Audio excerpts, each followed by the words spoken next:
email newsletter, text the word Kemet, K-E-M-E-T, to 22828. Text the word Kemet, K-E-M-E-T, to 22828 to sign up for our email newsletter. Also visit our website, AfricanHistoryNetwork.com, AfricanHistoryNetwork.com, and you can sign up for our email newsletter as well at our website, AfricanHistoryNetwork.com. All right, we're broadcasting on our Facebook fan page, The African History Network, The African History Network. Then also my YouTube channel, Michael Imhotep, I-M-H-O-T-E-P on YouTube. All right, so we have a lot of information to cover on tonight's show. All right, so let's jump into this. I want to deal with some updates here on what's going on. Then we'll deal with some of these specific articles that I have. And then also, I'm going to deal with part 4 of Joe Biden's plan, Joe Biden's agenda for African Americans. Okay, so each week I'm dealing with a different section dealing with Joe Biden's plan for African Americans. It's broken up into 6 parts. And we dealt with part 3 last week. Okay, part 3 was dealing with healthcare and ending health disparities by race. Okay, this week we'll deal with part 4. Part 4 deals with strengthen America's commitment to justice, deals with criminal justice reform, strengthen America's commitment to justice. And what's interesting is you can also read his full platform at joebiden.com. I've read his entire platform. You know, my March 10th show, we dealt with March 10th. I compared the platforms of the different Democratic candidates to each other. And then April 26th, after everybody dropped out and he was endorsed by President Obama and Bernie Sanders, he expanded his platform. So I dealt with his platform then. Then when his African-American, the 22-page African-American agenda, his policies for the African-American community came out, I dealt with that as well. So that's what we're dealing with. So we'll do a part 4 on tonight's show, or today's show. Okay. What's interesting also is that political.com has an article, and we'll talk about this. This is from June 4th, 2020. Police groups break with Biden. Police groups break with Biden. It deals with how Joe Biden's call for more national policing reforms and oversight in the wake of the death of George Floyd and the perception that he has not shown enough solidarity with law enforcement amid the ensuing nationwide protests and unrest have created a fissure with law enforcement groups, leaving many who once supported Joe Biden frustrated by what they regard as political posturing by their one-time ally. But at the same time, you have to understand that the violent crimes across the country are at around a 44-year low. Violent crimes peaked in 1992. And we saw that the prison population dropped each, the U.S. prison population dropped each subsequent year under the Obama administration. We saw we saw a record number of investigations to the patterns and practices of police departments. We saw the 2013 policy under Attorney General Eric Holder, which backed off of charging the longest, harshest sentences for low-level nonviolent drug offenders. We saw President Barack Obama's 21st century task force when it comes to policing, dealing with putting together best practices and recommendations for police departments. So, and also under the Obama administration, the war on drugs was winding down because you're dealing with a different time. And there was a consensus that was formed by Democrats as well as many Republicans that the war on drugs did not work. So you're dealing with a different time. Okay. So, okay. Some people still stuck in the past, but all right. So, all right. So we'll deal with some of these topics as well, and we'll do 2 hours here on 910 AM Superstation, and we'll continue on my social media platforms as long as I have energy. We'll see how that goes. All right, but 2 top administration officials. Let's see here. I want to deal with some updates dealing with what's taking place with the protests across the country.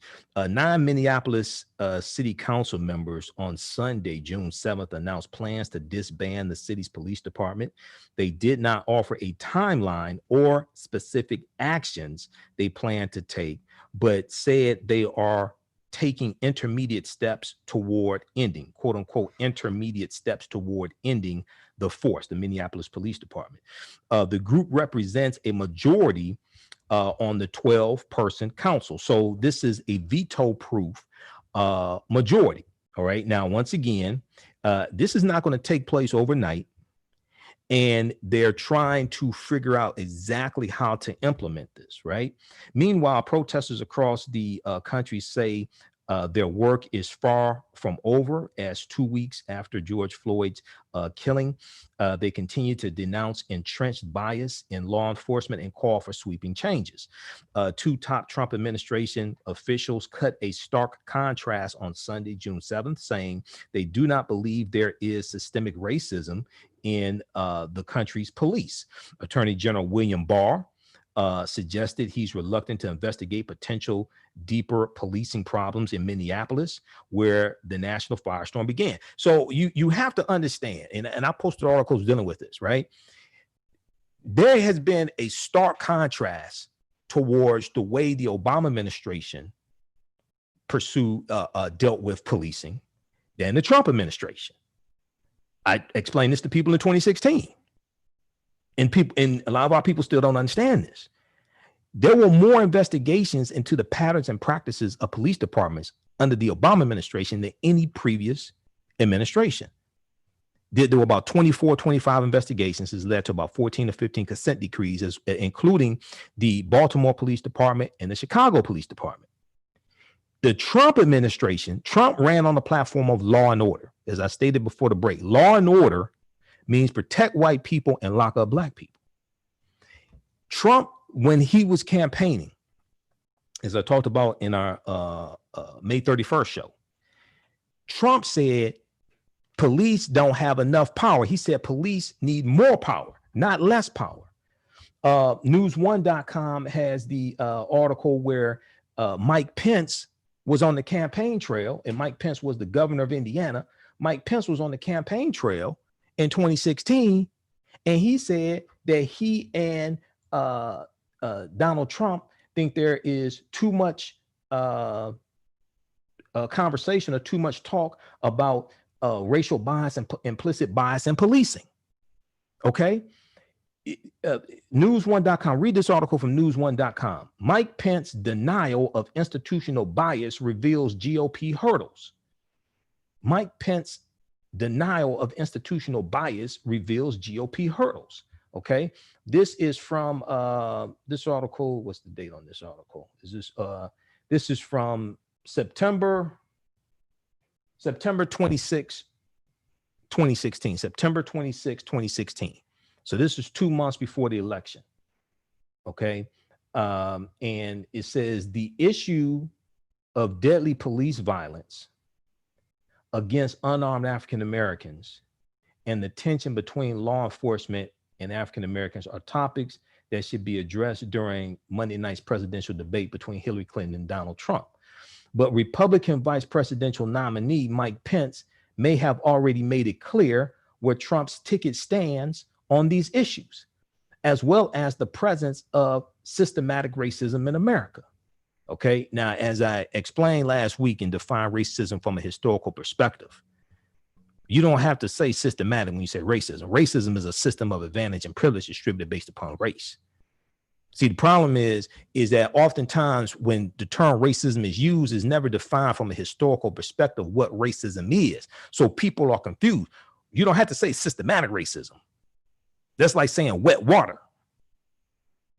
Racism is a system of advantage and privilege distributed based upon race, which comes out of the ideology of white supremacy. Racism occurs when one race of people control the majority of the wealth, power, resources, benefits, privileges, land, access to opportunity, access to education, media, wealth, jobs, etc., industry. And they use that to marginalize, subordinate, and do harm to another race of people. This is what racism is. So you don't have to say systematic racism. There ain't no other type of racism. Racism is a group to group relationship. What happens is people talk about individual racism. Individual racism don't exist. Racism is a group to group relationship. It's not individual to group. People confuse bigotry and discrimination and racism. They lump all that stuff together. No, those are not the same thing. And white supremacy is an ideology. Not to make this, go back and watch the May 31st show. Not to make this long, because I have a lot of information to get through, but we don't understand these terms. The ideology of white supremacy is going to evolve as Europeans are coming out of the Dark Ages after they have been dealing with the African Moors for 800 years.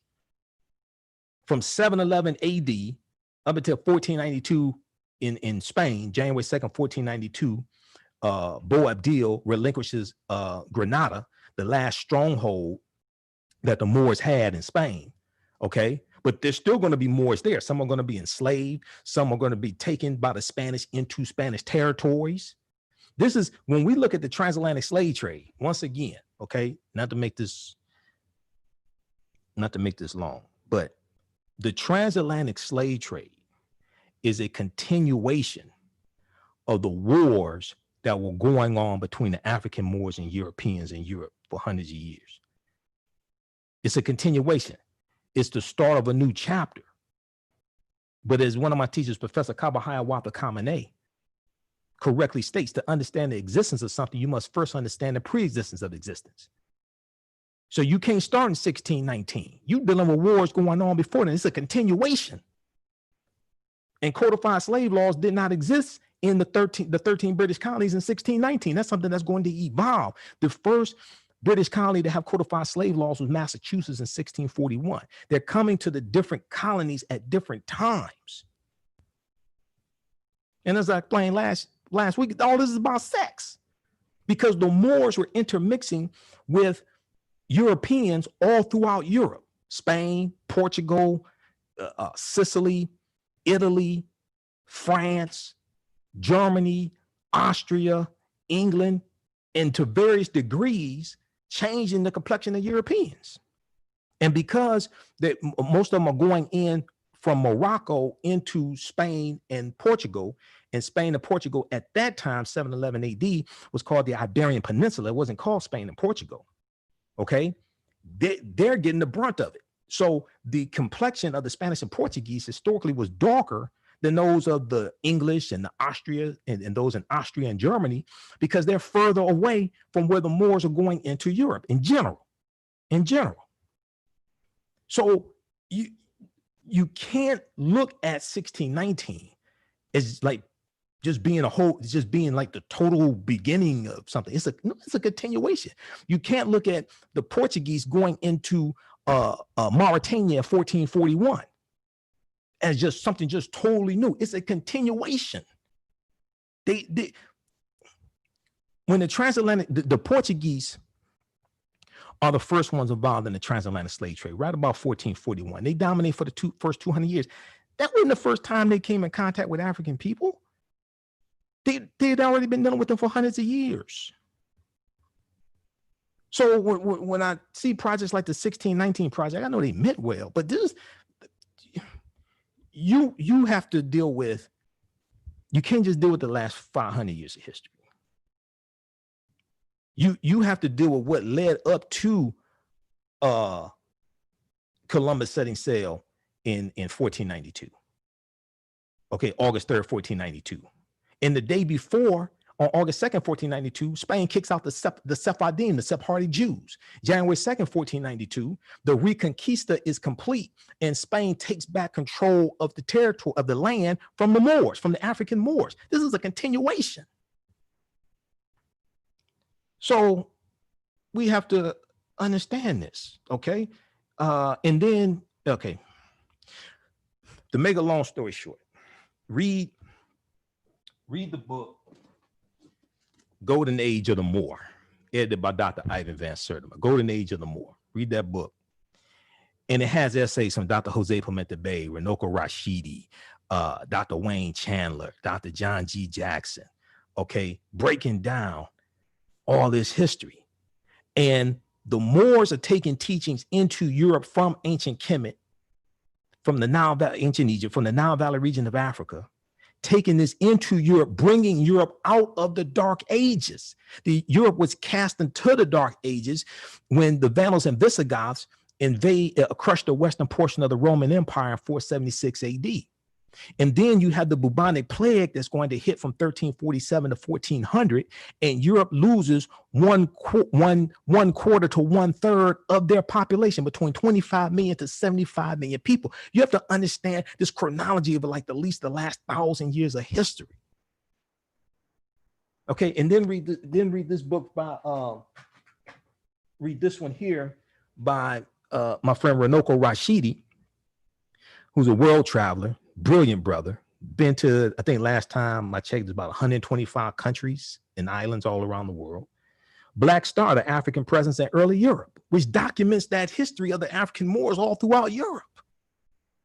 This is how you get a Queen Charlotte Sophia, who was the wife of King George III. She was of African Moorish ancestry on her mother's side, at least on her mother's side.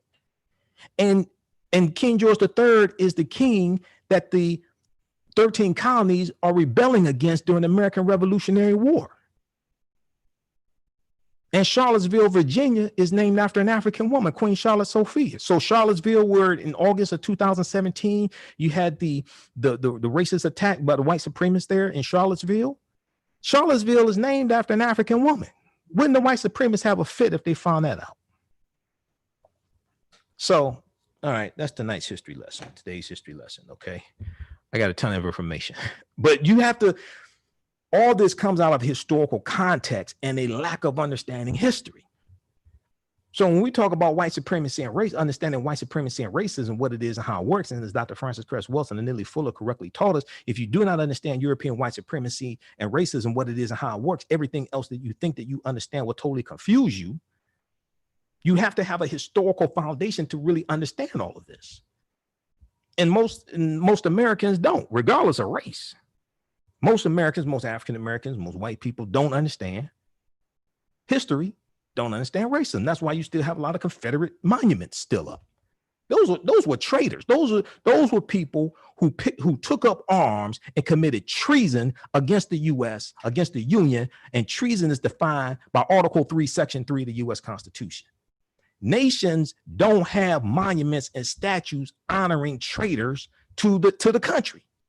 If you go to Germany, there are no statues honoring Adolf Hitler and the Nazis. They don't have schools and buildings and things like this named after the Nazis and Adolf Hitler. That's not what nations do. But still here you have all these Confederate monuments because there was a concerted effort called the Lost Cause. There's a concerted effort called the Lost Cause to rewrite the history of the Confederacy and what the whole fight was about. And it was just about states' rights. And, you know, they're fighting against the Yankees. These are the rebels. They're fighting against the Yankees. And one of the tools that did help to rewrite this history and confuse people was the TV show, The Dukes of Hazzard. Now, I'm not saying the Dukes of Hazzard was created to do this. That's not what I'm saying, but I'm saying just a good old boy, never meaning no harm, beats all you ever saw get in trouble with the law since the day they were born. When you watch the TV show Dukes of Hazzard, and many of us watched it when we were kids, you know, these just some good old boys, born Luke Duke and Uncle Jesse and Daisy Duke, you know, and they named cut off jeans after Daisy Duke. And then I think the group was a tag team. Which group was that? Had the song Look at Them Girls with the Daisy Duke song. Becomes a huge hit. And then for like 20 years, high cut off jeans like that were called Daisy Dukes. Right? Well, when you look at the car that born Luke Duke drove, it was a Charger called General Lee, named after General Robert E. Lee, a man who committed treason against the Union and was a brutal slave owner. And on top of the General Lee is the Confederate battle flag of Northern Virginia under General Robert E. Lee's army. That's not even the Confederate flag. Because there were 3 flags that flew over the Confederate States of America from 1861 to 1865. That flag was not one of them. So the flag that white supremacists and many Donald Trump supporters, not all Donald Trump supporters, but a lot of them, think it's the Confederate flag. It's not even the Confederate flag. That's the Confederate battle flag of Northern Virginia under General Robert E. Lee's army, but they don't understand history. So this is why this study right here is so important from the Southern Poverty Law Center, teaching hard history American slavery, teaching hard history American slavery. You can download this. You can get it for free. It's about 52 pages, splcenter.org, splcenter.org. I took it to a printer, got it printed up. And this documents how the history of slavery in this country is mistaught in schools all across the country. And they come up with a number of very good, easy recommendations to more correctly teach the history of slavery. Teaching hard history, American slavery. Okay, we got a, okay, call in numbers 313-778-7600. 313-778-7600. It's the call in number if you have a question or comment. Listen to the African History Network show. Once again, thanks for all the birthday wishes. I got like over 100 of them on Facebook alone. So thanks for that. All right, so let's continue here with these updates. We see that Attorney General William Barr does not want to investigate the Minneapolis Police Department because he doesn't want to investigate any police department because the Trump administration has largely taken a hands-off approach to policing, which is a reversal from the Obama administration. But too many people, didn't want to listen and don't like really study this stuff. So they don't know this. NewYorkMag.com had a really good article. Trump's plan to end Obama's peaceful reforms and unshackle the police succeeded. Okay, read this article. And it talks about how last October, Minneapolis Police Union President Bob Kroll, K-R-O-L-L, appeared at a Trump rally, October 2019. The weekend of May 31st, 2020 on AM Joy, Joanne Reed played a clip of Lieutenant Bob Kroll, who is the president of the Minneapolis Police Union. He was at a Trump rally in October 2019, and he thanked Donald Trump for taking the shackles off of police. And he said under the Obama administration put the shackles on police because they were focusing on holding police accountable basically as much as they could from the federal level. As I talked about on last week's show, the majority of control over policing is at the state and local level, not the federal level. Okay. And that also deals with the 10th Amendment to the U.S. Constitution that gives states rights. But a lot of us don't understand it because we ain't never read the Constitution. Go to loc.gov, Library of Congress website, loc.gov and archives.gov, and read the U.S. Constitution. Because if you understand the U.S. Constitution, a lot of this stuff falls into place. U.S. Constitution gave the powers to the Congress, gave the powers to the presidency. Article 1 deals with the powers of Congress. Article 2 deals with the power of the presidency, the executive branch. The U.S. Constitution creates the Department of Justice, creates the U.S. Postal Service. Article 1 creates the U.S. Postal Service. It creates the Electoral College. All of this stuff comes from the U.S. Constitution. In Article 6 of the U.S. Constitution clearly states that the U.S. Constitution, all of the previous treaties, and all of the subsequent treaties are the supreme law of the land.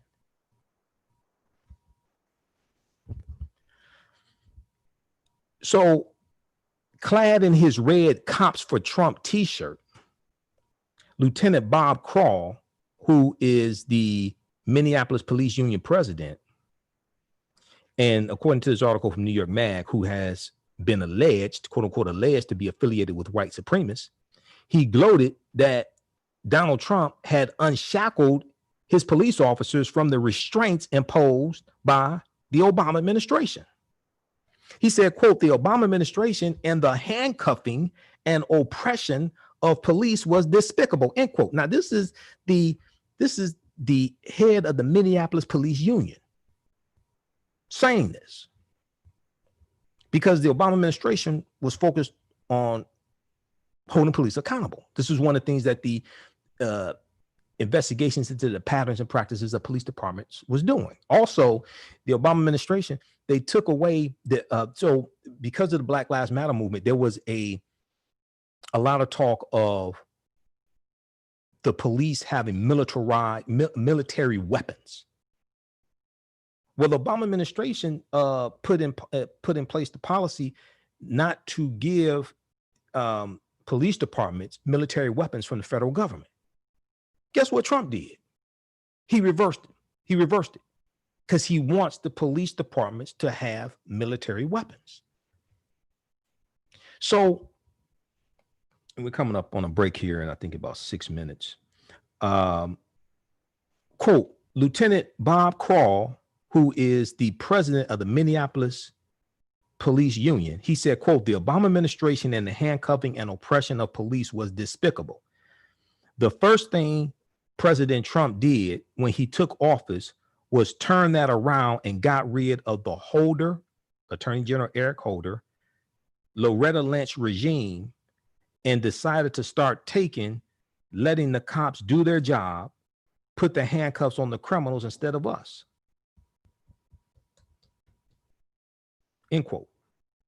So the article goes on to say, we will never know if that unshackling emboldened Derek Chauvin to murder George Floyd. But the line between the relief demanded by Lieutenant Bob Crawl, who is the president of the Minneapolis Police Union, on behalf of Minneapolis police, and the naked assassination committed on camera by one of his officers is quite direct. The world around us, in which the streets of every major American city are filled with protesters, is the result of Trump granting the wishes of the most retrograde police officers.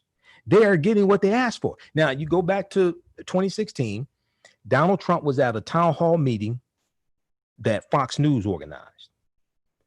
Donald Trump said that in Chicago, they need to use stop and frisk to cut down on violence in Chicago. This was after a federal judge ruled stop and frisk unconstitutional. But watch this.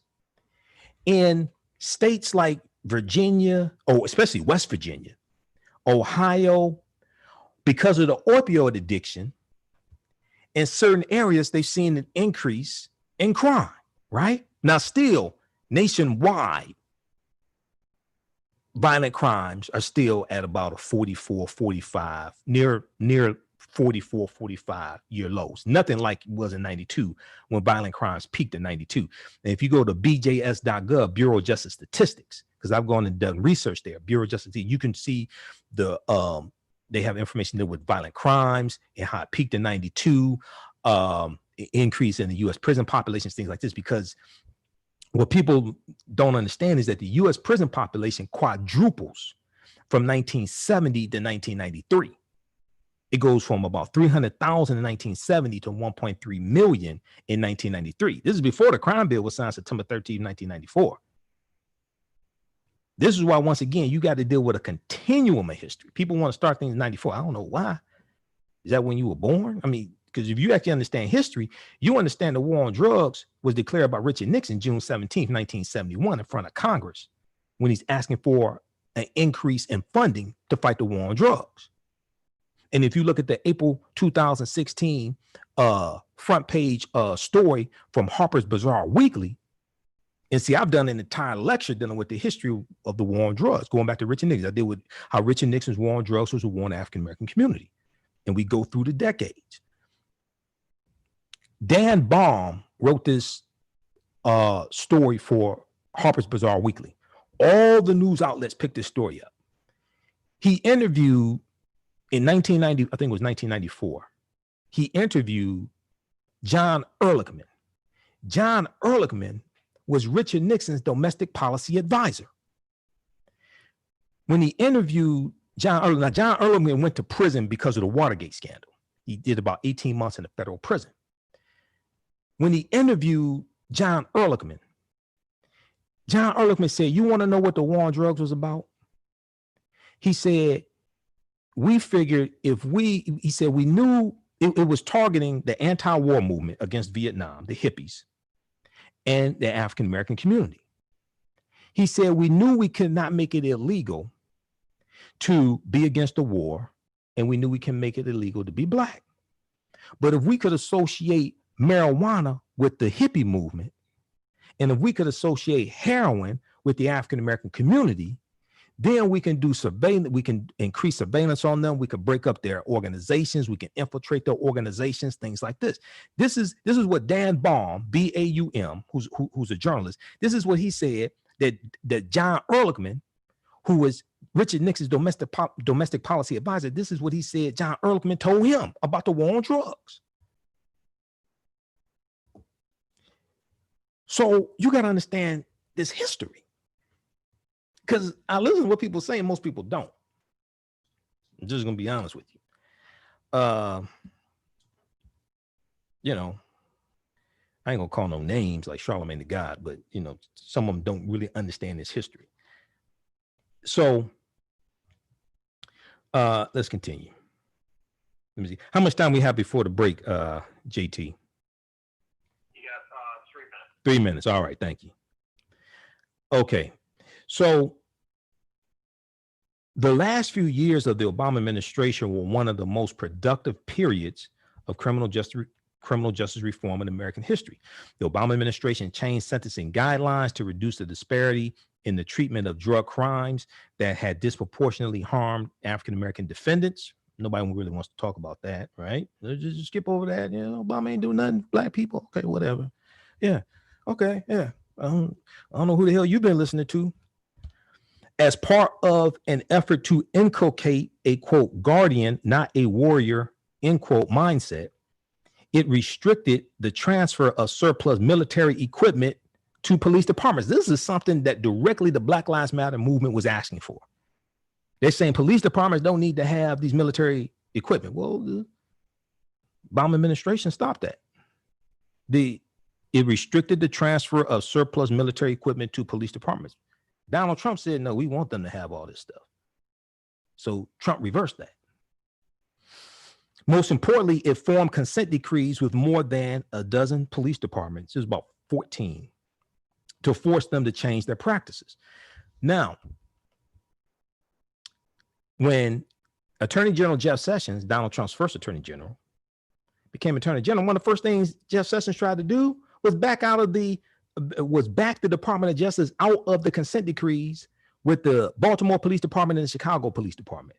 Luckily, a federal judge refused to allow that to happen. But Donald Trump campaigned on what all he was going to do for Black people.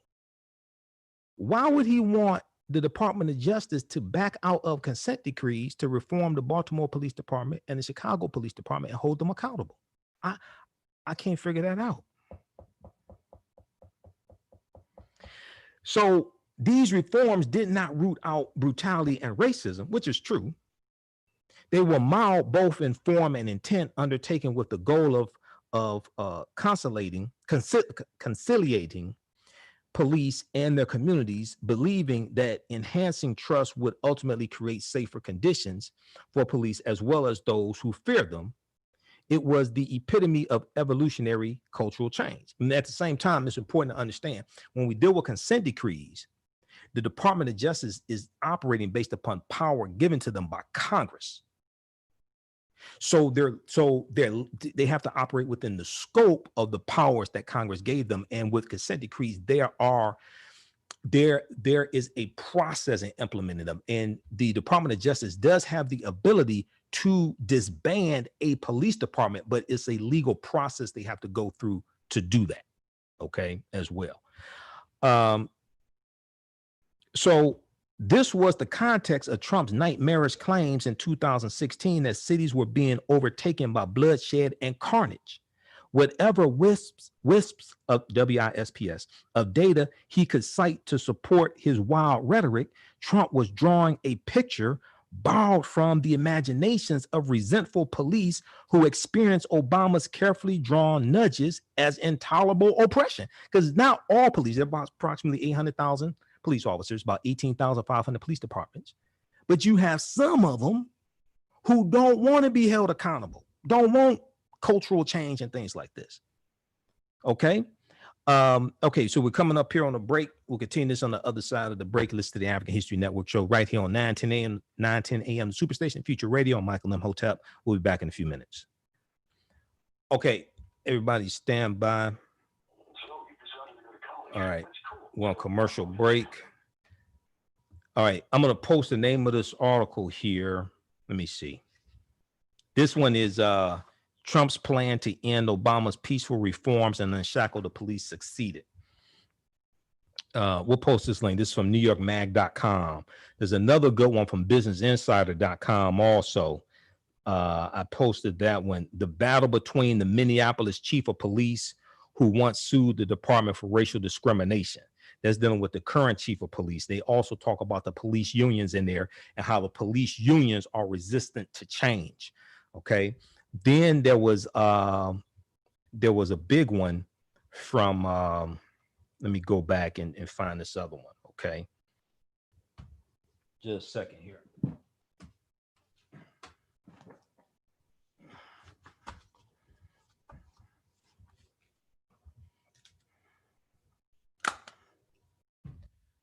All right. Let me go back and grab this other one. How's everybody doing? Everybody share this broadcast on your Facebook page. Invite your friends to tune in.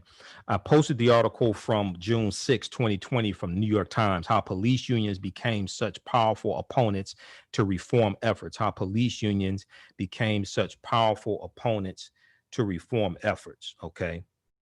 So I posted that one. And then there's another, was a key one. Oh, Lieutenant Bob Kroll. I think I'm pronouncing his name correctly. Kroll, Kroll. He trashed George Floyd. The Guardian had an article dealing with this, and I want to pull that one up because I did not get a chance to print that article. All right, how's everybody doing?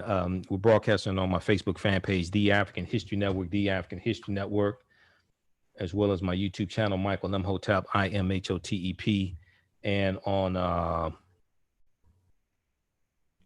YouTube, on my personal Facebook page, and on YouTube. Stand by here. Let's see here.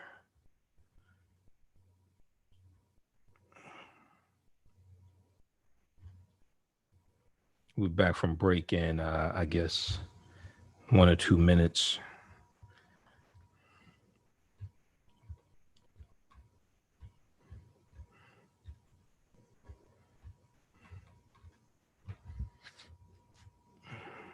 Just 1 minute. I want to find this article here.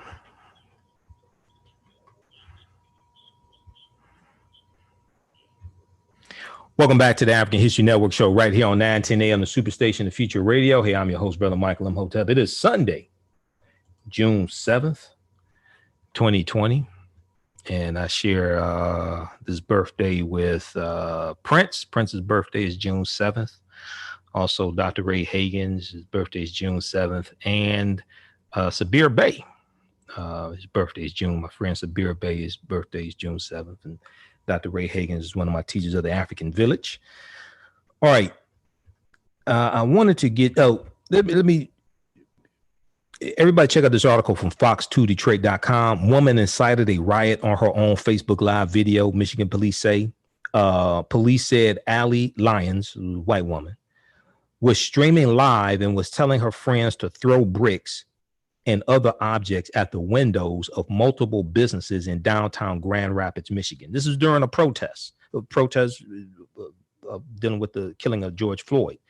Police also said her and her friends were looting a jewelry store after the glass had been shattered. Quote, defendant could be heard telling her friends to get her a gold bracelet because she already had silver ones, end quote, police said in the affidavit. Now, this don't have nothing to do with George. This is a white woman and her friends up there looting, okay? And then that gets associated with George Floyd and African Americans, things like this. This is what I talked about last week, okay? Read that from fox2detroit.com. I posted that on my Facebook fan page. You got like over 2,000 likes. And this is what we this is what we were talking about last week. We'll go back and watch the May 31st show. Okay. So right before the break, we were doing an update on what's taking place all across the country, what's taking place with police reforms, and we were talking about police unions as well, and how police unions historically have been resistant to change and accountability, many of them, accountability when it comes to policing. So the Guardian.com has this article from, what's this date? June 1st, 2020. Anger as local police union chief calls George Floyd a violent criminal. Anger as local police union chief calls George Floyd a violent criminal. Lieutenant Bob Kroll, Kroll, who is the president of the Minneapolis Police Union. We were just talking about him before the break. Lieutenant Bob Kroll says protests organized by quote unquote terrorist movement. Okay.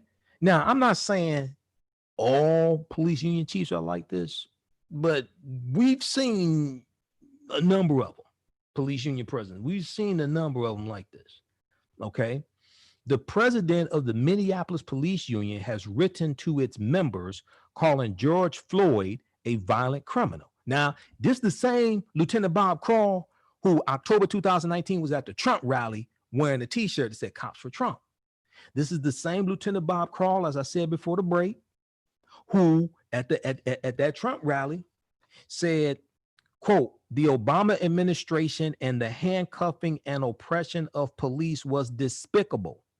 The first thing President Trump did when he took office was turn that around, got rid of the Holder Loretta Lynch regime, and decided to start letting the cops do their job and put the handcuffs on the criminals instead of us. Because many of them don't want any accountability.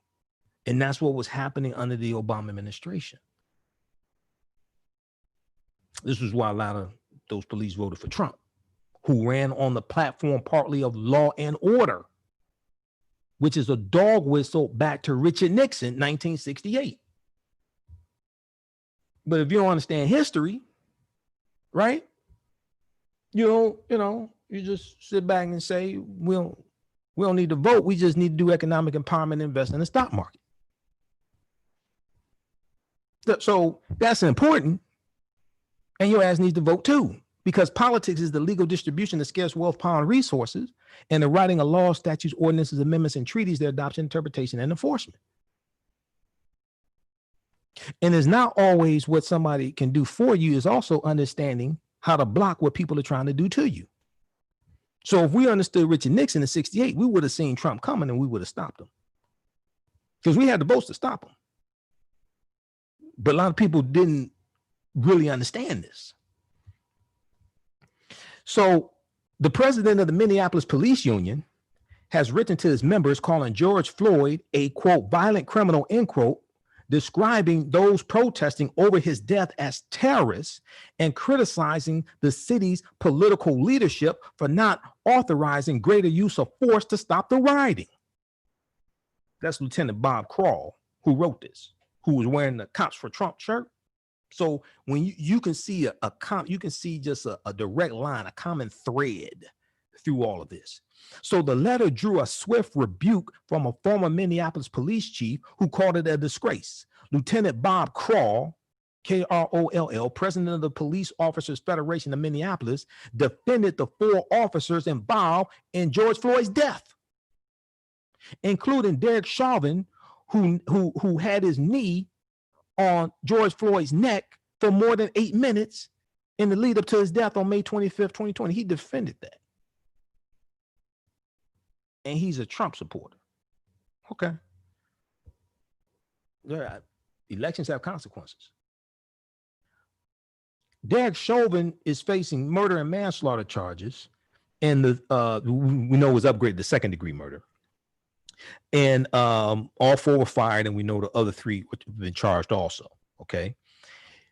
So the Star Tribune, which is a newspaper there in Minneapolis, the Star Tribune reported, quote, "What is not being told," this is what Lieutenant Bob Kroll wrote in his letter, quote, "What is not being told is the violent criminal history of George Floyd. The media will not air this. I've worked with the 4 defense attorneys that are representing each of our 4 terminated individuals under criminal investigation, in addition with our labor attorneys to fight for their jobs. They were terminated without due process. Okay, well, George Floyd was killed without due process. So read the rest of this article. He talks about the terrorist movement that is currently occurring was a long time build up which dates back years. It said, read this article here. This is from the Guardian.com. Anger as local police union chief calls George Floyd a violent criminal. Well, what Derek Chauvin did to George Floyd was violent also. It was violent, cruel, and inhumane. Okay, so check out this article here. All right, now let's continue. So Donald Trump said Sunday morning that he is ordering National Guard troops to begin withdrawing from the nation's capital, Washington, D.C. We saw Mayor Muriel Bowser had Black Lives Matter painted there on the there in Washington, D.C. on the mall there. I think it was the mall. The New York Times on Sunday announced the resignation of its editorial page editor, James Bennett. The announcement comes 4 days after the newspaper published a controversial op-ed from Senator Tom Cotton of Arkansas. And Senator Tom Cotton of Arkansas called for military intervention in U.S. cities racked by protests over police violence. He backed up Trump threatening to use the 1807 Insurrection Act. Now, if the name Senator Tom Cotton of Arkansas sounds familiar, you heard me talking about it before, that's because Senator Tom Cotton of Arkansas and Senator Jefferson Beauregard Sessions III of Alabama in 2015 blocked the bill in the U.S. Senate, which dealt with which had bipartisan support to bring about criminal justice reform. That bill was passed under Trump with the help of the Congressional Black Caucus in the House of Representatives and Senator Kamala Harris and Senator Cory Booker in the Senate. And that's the First Step Act. First Step Act didn't start with Trump.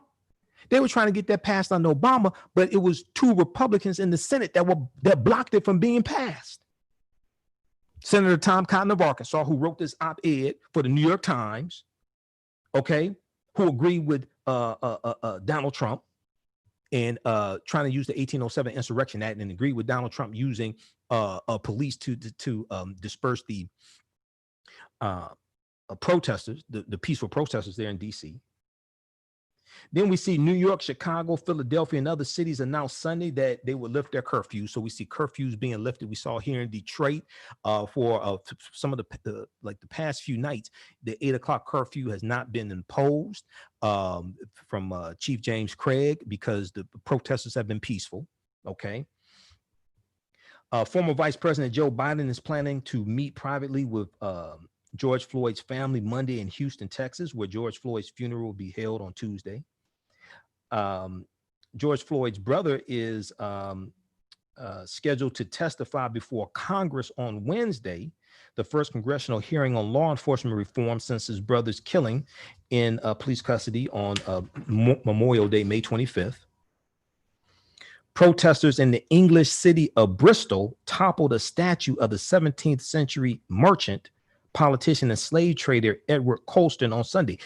I was watching reporting on Black people protesting in London behind this. New Zealand. People are protesting all around the world. All right. Calling number is 313-778-7600 is the calling number if you have a question or comment. 313-778-7600 is the calling number if you have a question or comment. We have any callers, JT?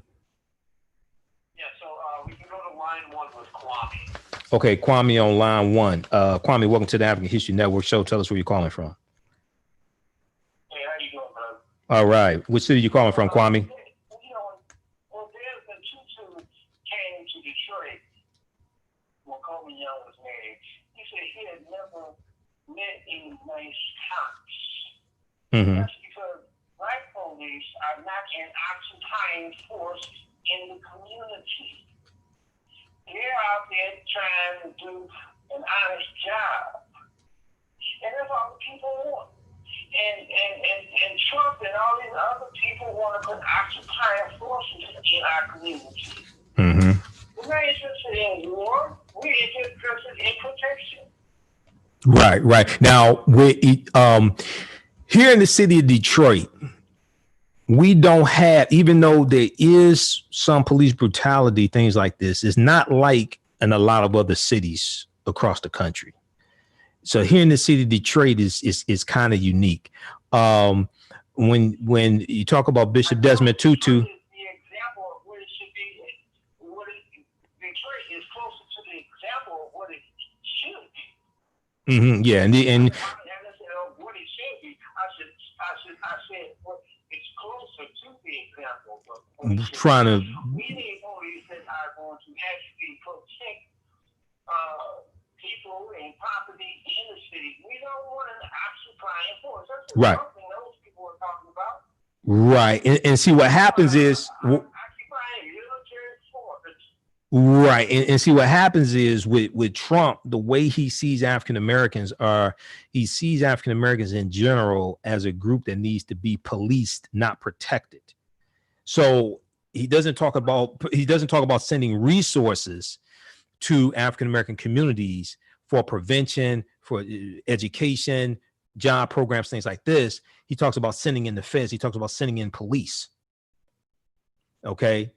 And so, because this is how he thinks. Go ahead. They are a military occupying force. They're there to protect us. They work for us. Yeah. That's my point. We're dealing with a long legacy of police brutality.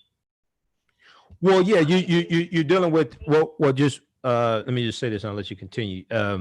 You're dealing with modern day police departments and modern day police coming out of slave patrols during slavery.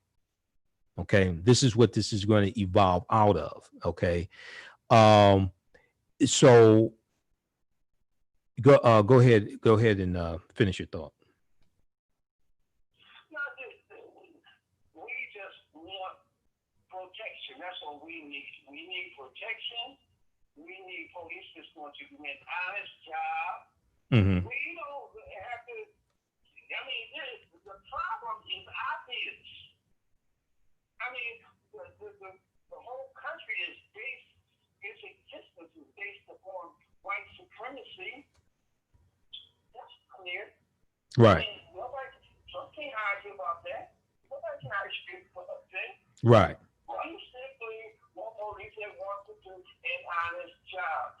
What is the problem with that? Serve and protect. Yeah. Okay, Kwame. Thanks for calling. Keep listening. All right. So,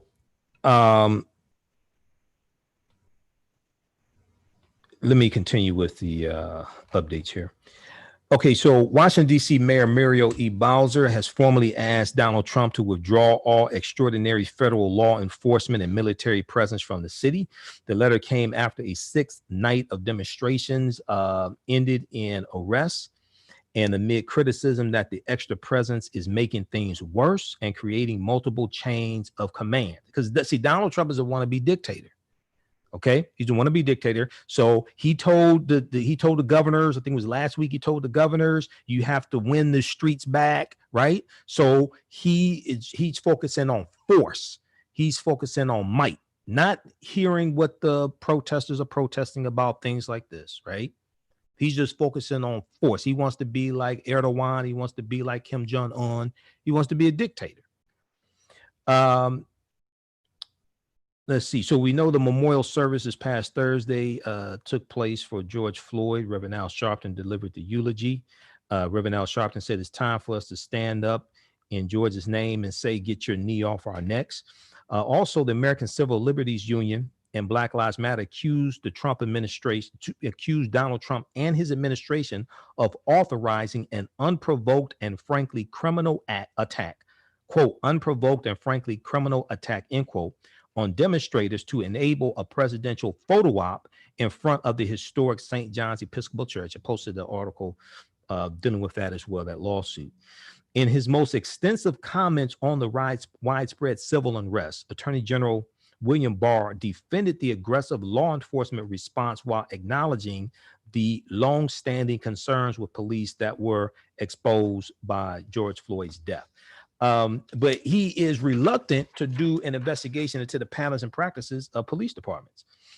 Now, we also saw so much happened this past week. We saw New Orleans Saints quarterback Drew Brees apologize for comments that were insensitive and completely missed the mark on the issues we are facing right now as a country, end quote, he said. And this was a day after he told Yahoo News he would never agree with anyone disrespecting the flag. NFL players who knelt during the national anthem have consistently said they were raising awareness about police brutality. It wasn't about the flag. Okay. Are we up against a break right now, JT? Yeah, you got like 30 seconds. Okay. Okay. And then also Senate Democrats plan to gather for a lengthy moment of silence. That's coming up Thursday. Moment of silence Thursday morning in the Capitol Visitor Center's Emancipation Hall. Okay, we're going to continue this on the other side of the break. We're going to talk about the bill that Congressional Black Caucus and Democrats have. We're going to get into some of these other topics. We'll talk about Colin Kaepernick, the Roger Goodell, NFL commissioner, came out and apologized to the NFL players for not came out apologizing to the NFL players basically, but didn't apologize to Colin Kaepernick. Okay, Roger Goodell says NFL was wrong not to encourage players to protest peacefully, but he ain't apologized to Colin Kaepernick. Okay, that's why I have my Colin Kaepernick shirt on right now. Listen to the African History Network show right here on 910 a.m. the Superstation and Future Radio. I'm Michael Imhotep. We'll be back in a few minutes. Okay, stand by, everybody. We're on commercial break. Let's see. Where are we? Okay. So a lot of people want to get into shape. They've been quarantined.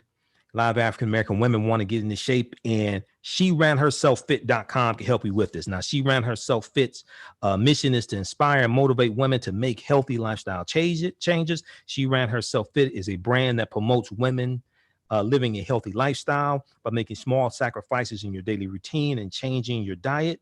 You can combat many of the different diseases that are prevalent in the African-American community, diabetes and high blood pressure, heart disease. The owner, She Ran Herself Fit, her name is Felicia. Felicia lost over 200 pounds by changing her diet and running.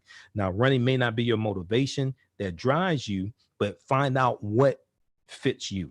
She Ran Herself Fit is an apparel can be purchased at the website SheRanHerselfFit.com. SheRanHerselfFit.com. All right, now a lot of people are looking for healthy products, soaps and things like this, and Sage and Elm Apothecary.com is your one-stop shop for that. They use simple ingredients such as whole fruits, herbs, and vegetables. Each product crafted offers a unique plant-based experience. They have over 60 different products like beautifully handcrafted soaps, natural toothpaste, hydrating oils, deodorants, face masks, shampoos, conditioners, and so much more. Visit their website, Sage and Elm, ELM, Sage and Elm Apothecary.com, APOTHECARY. Use the promo code AHN Spring 20, AHN Spring 20, and get 20% off at sageandelmapothecary.com. All right, stand by. We'll be back in just a minute here.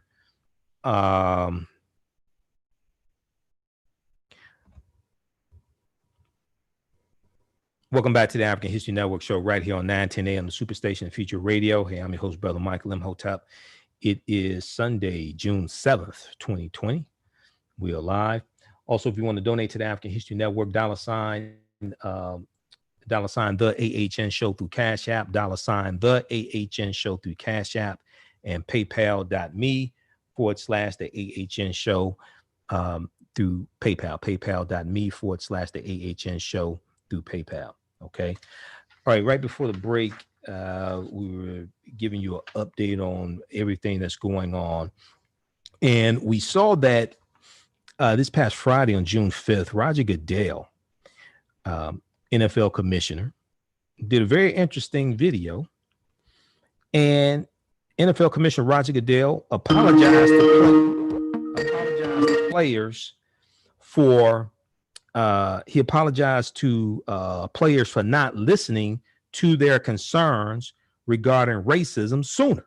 Okay, now this was very interesting because he didn't mention Colin Kaepernick at all. Okay, in a video posted to Twitter, Roger Goodell offered his condolences to families who have endured police brutality, including George Floyd, Breonna Taylor, and we know her birthday was Friday. She would have been 27, and Ahmad Arbery.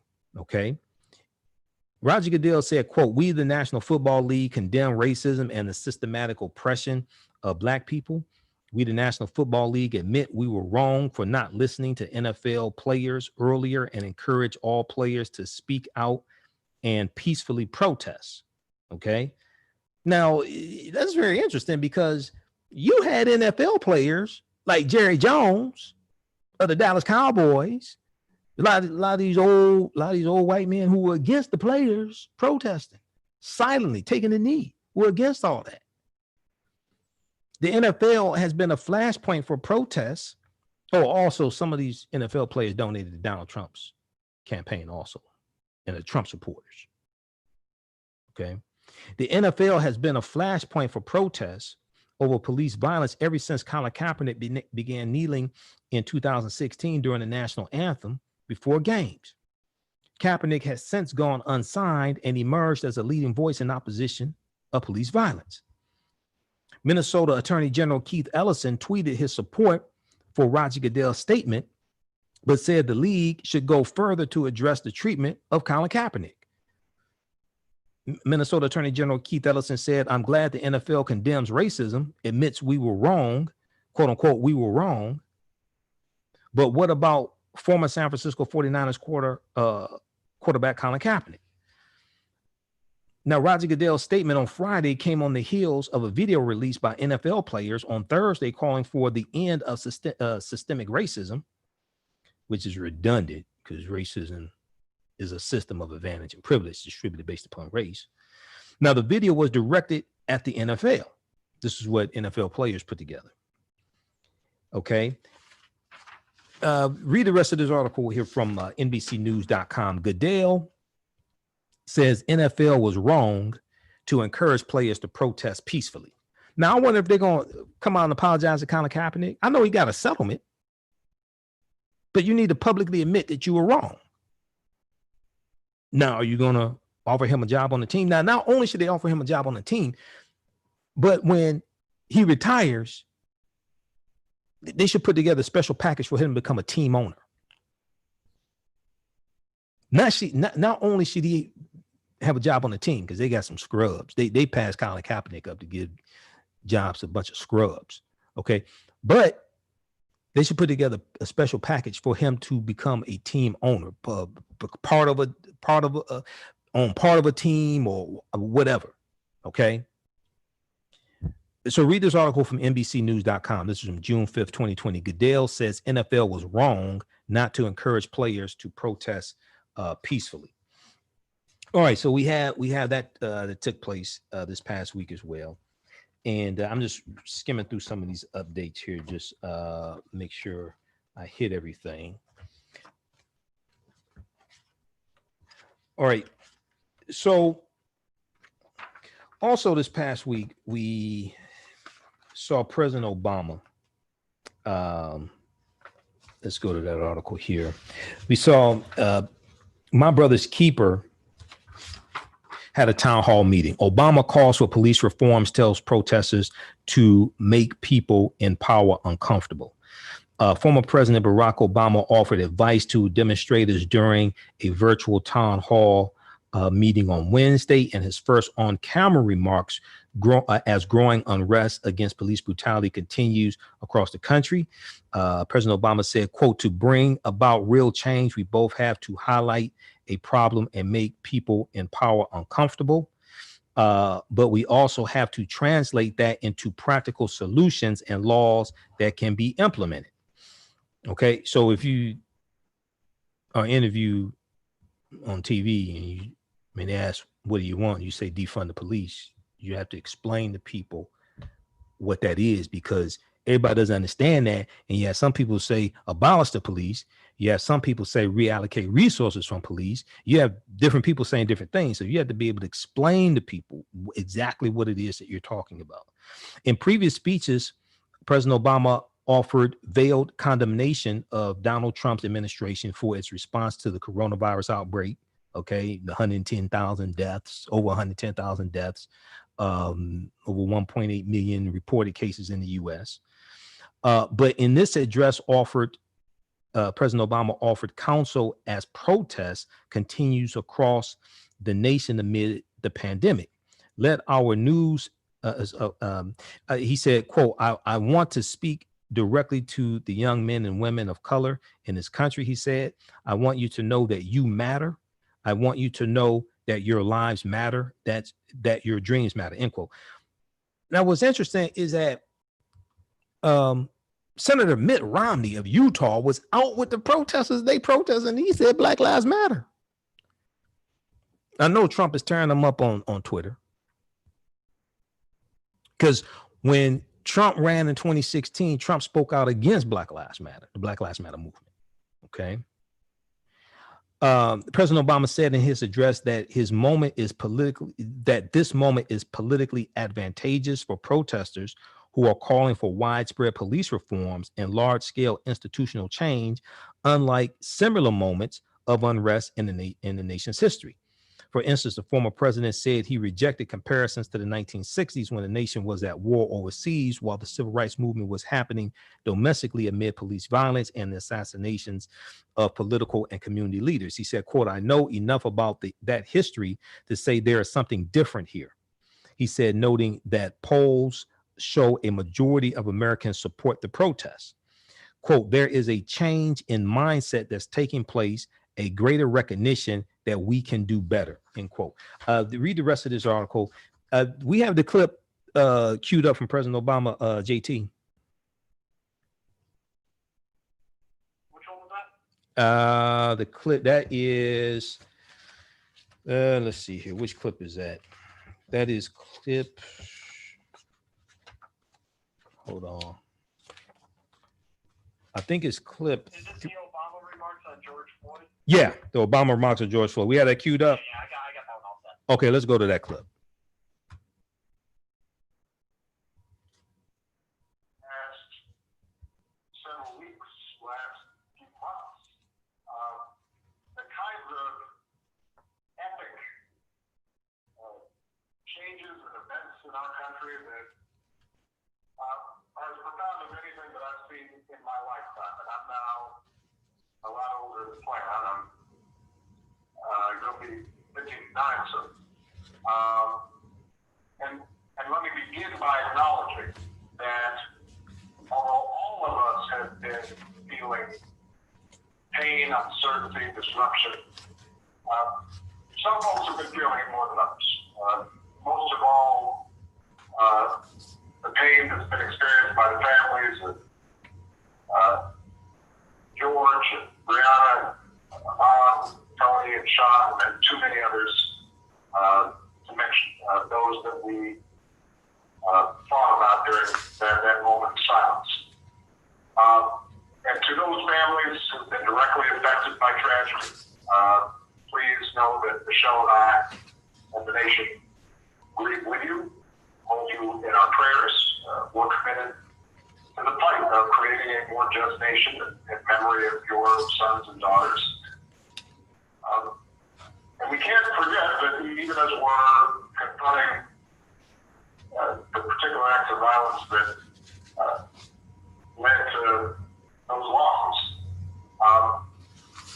our nation and the world is still in the midst of a global pandemic that exposed the vulnerabilities of our healthcare system, but also the disparate treatment and, as a consequence, the disparate impact that exists in our healthcare system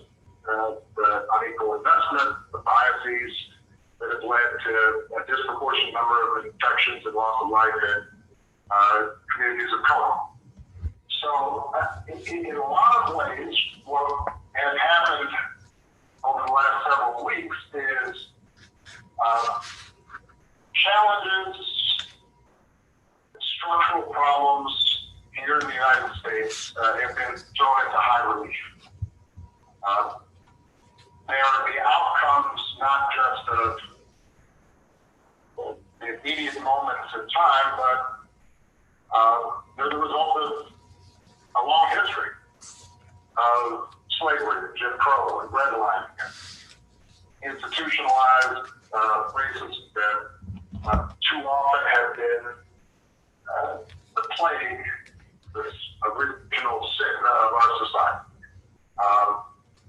And in some ways, as tragic as these past few weeks have been, as difficult and scary and uncertain as they've been, they've also been an incredible opportunity for people to be awakened to some of these underlying trends. And they offer an opportunity for us to all work together to tackle them, to take them on, to change America and make it live up to its highest ideals. And part of what's made me so hopeful is the fact that so many young people have been galvanized and activated and motivated and mobilized. Because historically, so much of the progress that we've made in our society has been because of young people. Dr. King was a young man when he got involved. Cesar Chavez was a young man. Malcolm X was a young man. The leaders of the feminist movement were young people. Leaders of union movements were young people. The leaders of the environmental movement in this country and the movement to make sure that the LGBT community finally had a voice and was represented were young people. And so when sometimes I feel despair, I just see what's happening with young people all across the country and the talent and the voice and sophistication that they're displaying. And it makes me feel optimistic. It makes me feel that, this country's going to get better. Now, I want to speak directly to the young men and women of color in this country, who, as Francis so eloquently described, have witnessed too much violence and too much death. And too often, some of that violence has come from folks who were supposed to be serving and protecting you. I want you to know that you matter. I want you to know that your lives matter, that your dreams matter. And when I go home and I look at the faces of my daughters, Sasha and Malia, and I look at my nephews and nieces, I see limitless potential that deserves to flourish and thrive. And you should be able to learn and make mistakes and live a life of joy, whatever. And so I hope that you also feel hopeful, even as you may feel angry. Because you have the power to make things better, and you have talent to make the entire country feel as this is something that's got to change. You've communicated a sense of urgency that is as powerful and as transformative as anything that I've seen in recent years. I want to acknowledge the folks in law enforcement that share the goals of reimagining police. Because there are folks out there who took the oath to serve your communities, your countries, had a tough job, and I know you're just as outraged about the tragedies in recent weeks as are many of the protesters. And so we're grateful for the vast majority of you who protect and serve. I've been heartened to see those in law enforcement who recognize, let me march along with these protesters. Let me stand side by side and recognize that I want to be part of the solution. And who show the strength and volunteered and engaged and listened, because you're a vital part of the conversation. And And change is going to require everybody's participation. Now, when I was in office, this was mentioned, I created a task force on 21st century policing in the wake of the tragic killing of Michael Brown. That task force, which included law enforcement and community leaders and activists, was charged to develop a very specific set of recommendations to strengthen public trust and foster better working relationships between law enforcement and communities that they're supposed to protect, even as they're continuing to promote effective crime reduction. And that report showcased a range of solutions and strategies that were proven, that was based on data and research to improve community policing and collect better data and reporting and identify and do something about implicit bias and how police were trained and reforms use the force the police deploy in ways that increase safety rather than precipitate tragedy. And that report demonstrated something that's critical for us today. Most of the reforms that are needed to prevent the type of violence and injustices that we've seen take place at the local level. Exactly. The reform has to take place in more than 19,000 American municipalities, more than 18,000 local enforcement jurisdictions. And so, as activists and everyday citizens raise their voices, we need to be clear about where the change is going to happen and how we can bring about that change. It is mayors and county executives that appoint most police chiefs and negotiate collective bargaining agreements with police unions. And that determines police practices in local communities.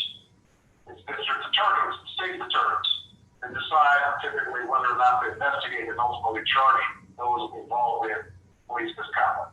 And those are all elected positions. And in some places they're police community review boards with the power to monitor police conduct. All elected positions. May be elected as well. And the bottom line is, I've been hearing a little bit of chatter in the internet about voting versus protest, politics and participation versus civil disobedience and direct action. This is not a either or. This is a both and. Worry about real change. We both have to highlight a problem and make people in power uncomfortable, but we also have to translate that into practical solutions and laws that can be implemented and we can monitor and make sure we're following up on. So, very quickly, let me just close with a couple of specific things. What can we do? Number one, we know there are specific evidence-based reforms that, if we put in place today, would build trust, save lives, would not show an increase in crime. Those are included in the 21st Century Policing Task Force report. You can find it on Obama.org. Number two, a lot of mayors and local elected officials ran and supported the task force report, but then there wasn't enough followers.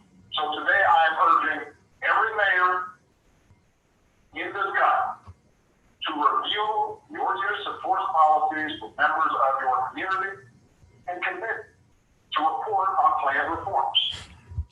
What are the specific steps you can take? And I should add, by the way, that the original task force report was done several years ago. Since that time, we've actually collected data, in part because we implemented some of these reform ideas. So we now have more information and more data as to what works. And there are organizations like Campaign Zero and Color Change and others that are out there highlighting what the data shows, what works, what doesn't in terms of reducing incidents of police misconduct and violence.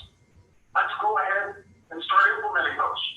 So we need mayors, county executives, others who are in positions of power to say this is a priority. This is a specific response.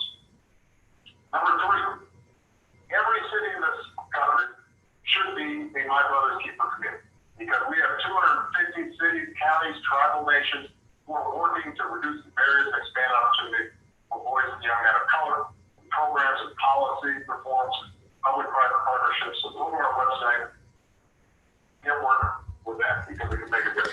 Hey, pause it right there, JT. Let me just close. Okay. So he mentioned a couple things. One, the 21st Century Task Force on Policing was disbanded by Donald Trump. Just in case y'all wonder what happened to it, Trump got rid of it. That's what happened to it. Just like Jeff Sessions, when he became Attorney General, he reversed the 2013 initiative from Attorney General Eric Holder in the Department of Justice to back off of charging the longest, harshest sentences for nonviolent, low-level drug offenders for federal charges. This is federal. They don't have control over local and state because the 10th Amendment of the U.S. Constitution, you have state laws, you have federal laws. This was at the federal level. Jeff Sessions reversed that. Okay. Just so people understand what happened to the 21st Century Task Force on Policing. I don't hear anything about it now. Well, because Trump got rid of it because elections have consequences. So watch the full video because we run out of time here. Watch the full video.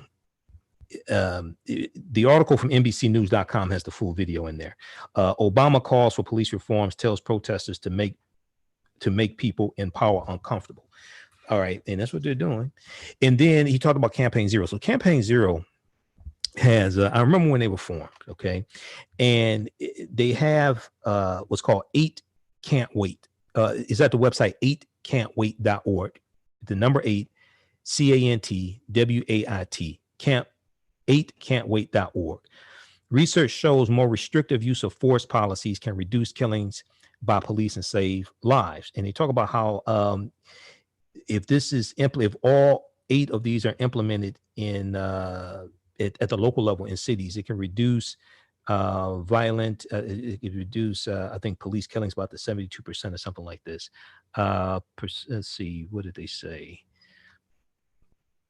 Police departments that have adopted these use of force policies kill significantly fewer people, but few departments have adopted them. Okay, so here are the 8. And what's really good about this is you can type in the city that you are in.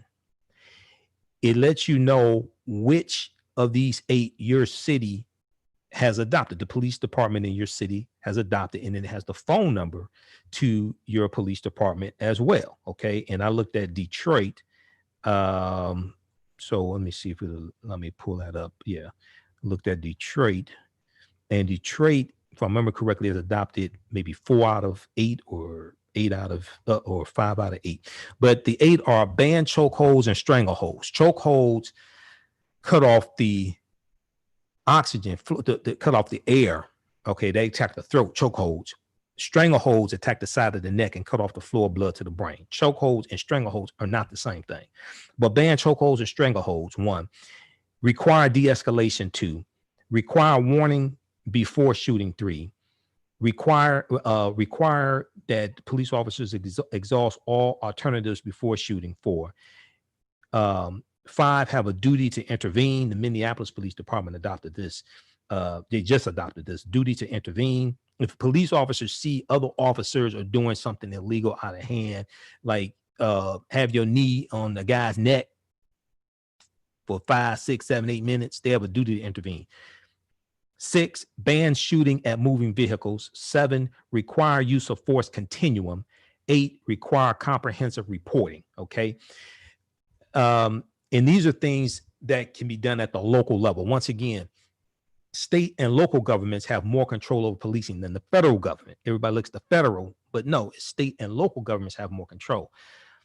So this is at 8cantwait.org. You can check this out. We'll post a link here.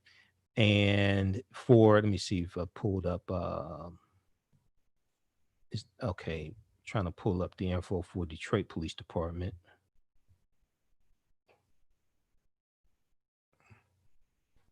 All right, let me see if that'll come up. Hold on. Okay, so for the Detroit Police Department under Mayor Mike Duggan, Detroit Police Department has banned chokeholds and strangleholds. They require warning before shooting, require exhausting all alternatives before shooting, and they have a use of force continuum. Okay, so the Detroit Police Department has adopted 4 out of 8. And one of the things they do here, I saw it before, They have, oh yeah, they have, was really good. They have the phone number to your mayor's office and the email for the mayor, Mayor Duggan, Duggan at Detroit, mi.gov. You can send a tweet to the mayor, all this. So they really have this laid out. Go to 8can'twait.org. Okay. That's something that these are policies that can be implemented immediately. Okay. While you work on more longer term things. All right. I want to go to this clip here. JT, we have a clip. Let me see with Yamiche Alcindor. We have clip number one. We have clip number one queued up, JT.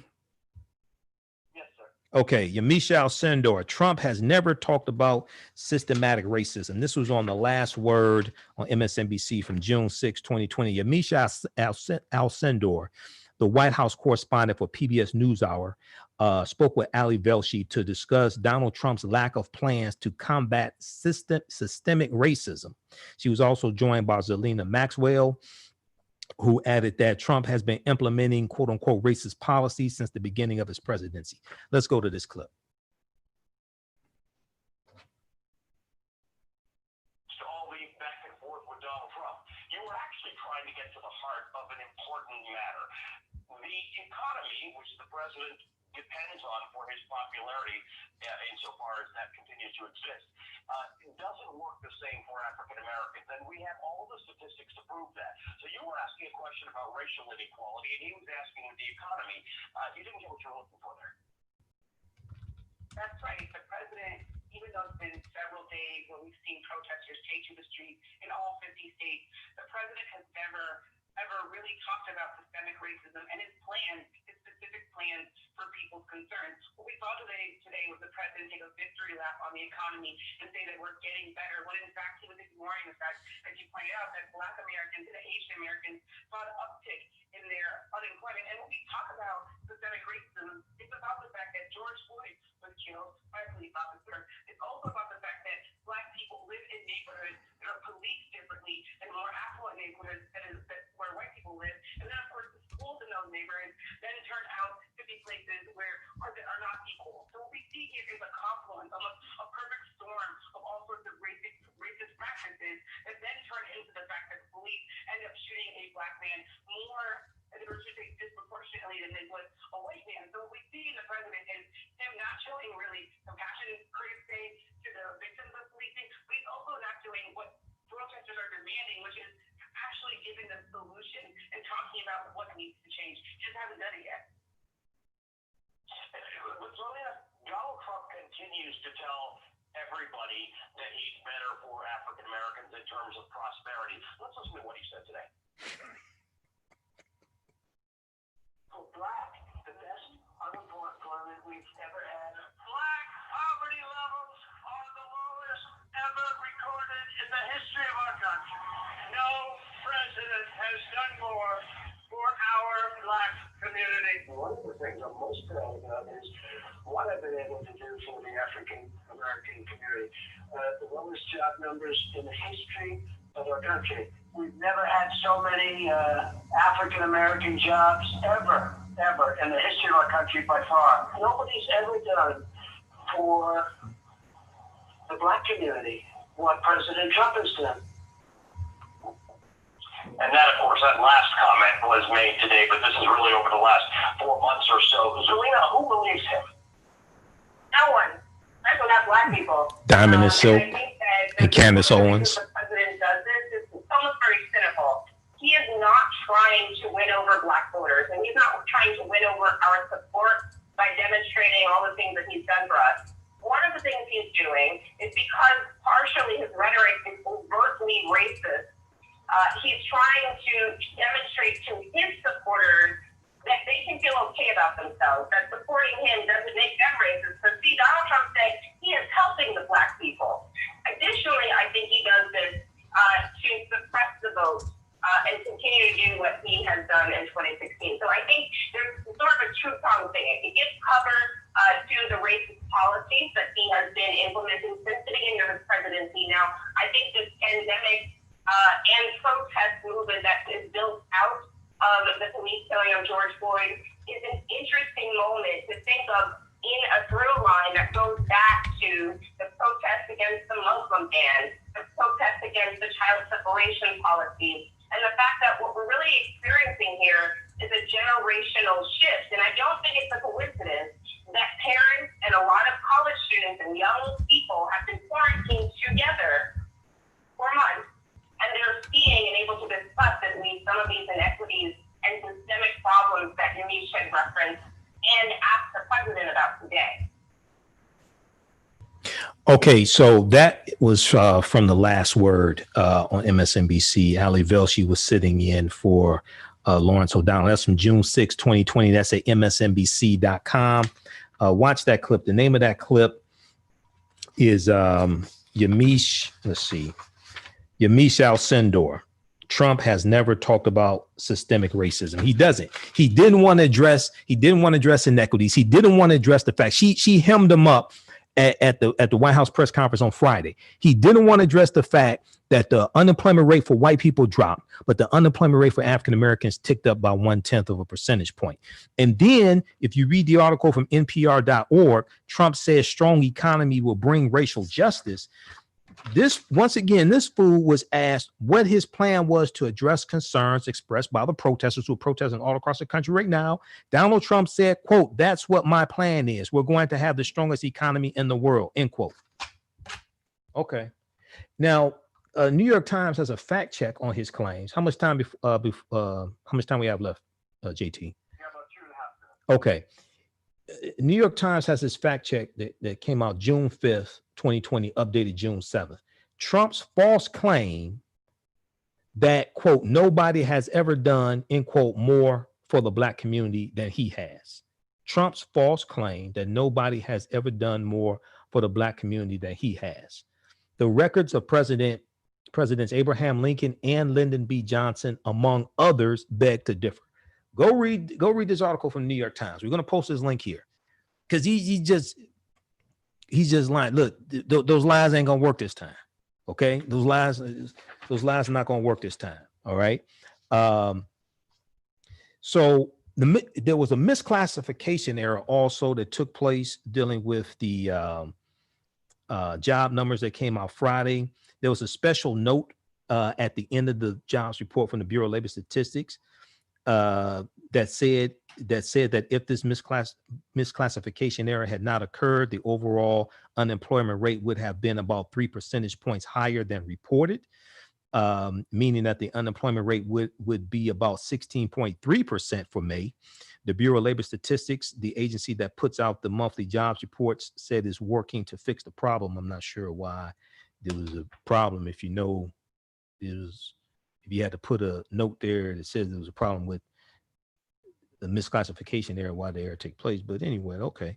Read this article from Washington Post. A misclassification error made the May unemployment rate look better than it is. Here's what happened. That's from Heather Long at the Washington Post. Okay, we're out of time here. We're going to continue the discussion on my social media platforms, the African History Network on Facebook and Michael Imhotep on YouTube, IMHOTEP. Thanks everybody for tuning in. Also, if you want to donate to the African History Network, $ the AHN Show through Cash App, $ the AHN Show through Cash App, or paypal.me/the AHN Show through PayPal.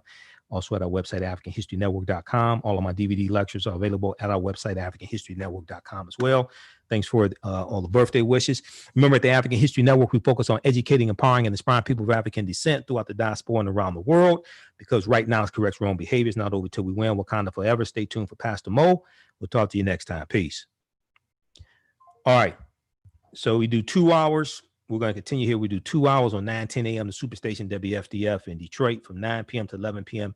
Eastern Standard Time. And then since I'm broadcasting from home because of Governor Gretchen Whitmer's stay-at-home order, which she said expires June 15th. So we'll see. The radio station has us broadcasting from home so we can continue on my social media platforms. How's everybody doing? Everybody share this broadcast on your social media pages. Invite your friends to tune in also. All right, let me post a link to here. I'm gonna wrap some of this stuff up because it's been a long weekend. It's been a long day. my 3-year-old daughter yesterday said, she said, it's Dad's birthday. So she calls me Dad. She can say daddy, but she calls me Dad. I try to get her to say daddy instead of daddy, but and she can call me Dad as long as she wants to, but okay. But anyway, let's see here. I think I have another clip that I want to cue up. I have so much information. I have like a ton of information to try to squeeze into 3 hours. So I may have to do some other broadcasts throughout the week dealing with this. Okay. But this is a critical time, and I'm doing research constantly. So I want to make sure we try to get this in. Okay. So let's do a quick reset. Those just tuning in, you're listening to the African History Network show. You're watching the African History Network show. We did 2 hours on radio here in Detroit, 9:10 a.m. the Superstation WFDF. And then also, we're continuing on my social media platforms. We're dealing with a number of different topics here. Let's do a reset on what we've talked about. We talked about George Floyd protests, organized tens of thousands of people across the country and around the world fighting against racism and police violence. Police departments announced reforms. NFL Commissioner Roger Goodell admits the NFL was wrong not to encourage NFL players to protest peacefully. However, he did not apologize to Colin Kaepernick, who started this whole thing, right? And sued you all for blackballing him from the NFL, and you ain't apologize to Colin Kaepernick. Okay. President Barack Obama speaks out on the killing of George Floyd and gave encouragement to protesters. So I played remarks from President Obama, the last president to win the popular vote and the Electoral College twice. Okay.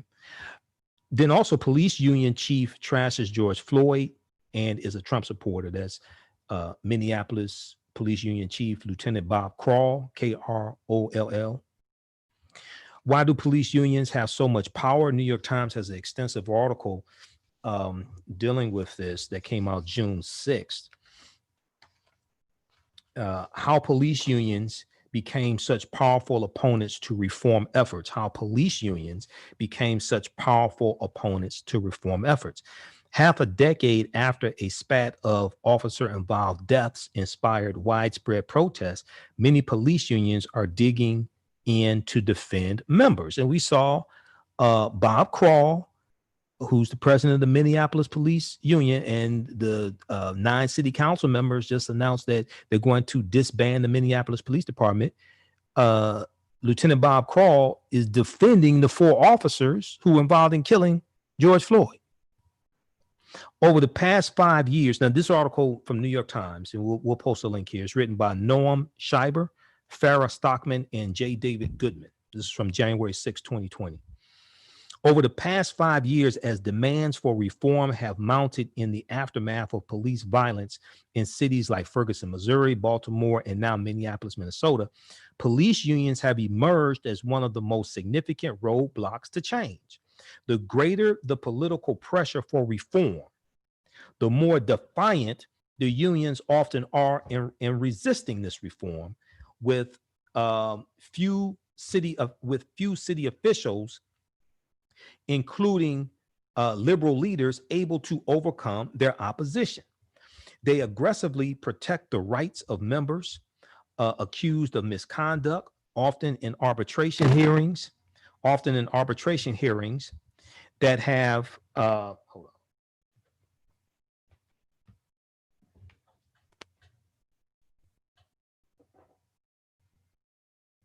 Okay, often in arbitration hearings, the greater the political pressure for reform, the more defiant the unions often are in resisting it, with few city officials, including liberal leaders, able to overcome their opposition. They aggressively protect the rights of members accused of misconduct, often in arbitration hearings that they have battled to keep behind closed doors.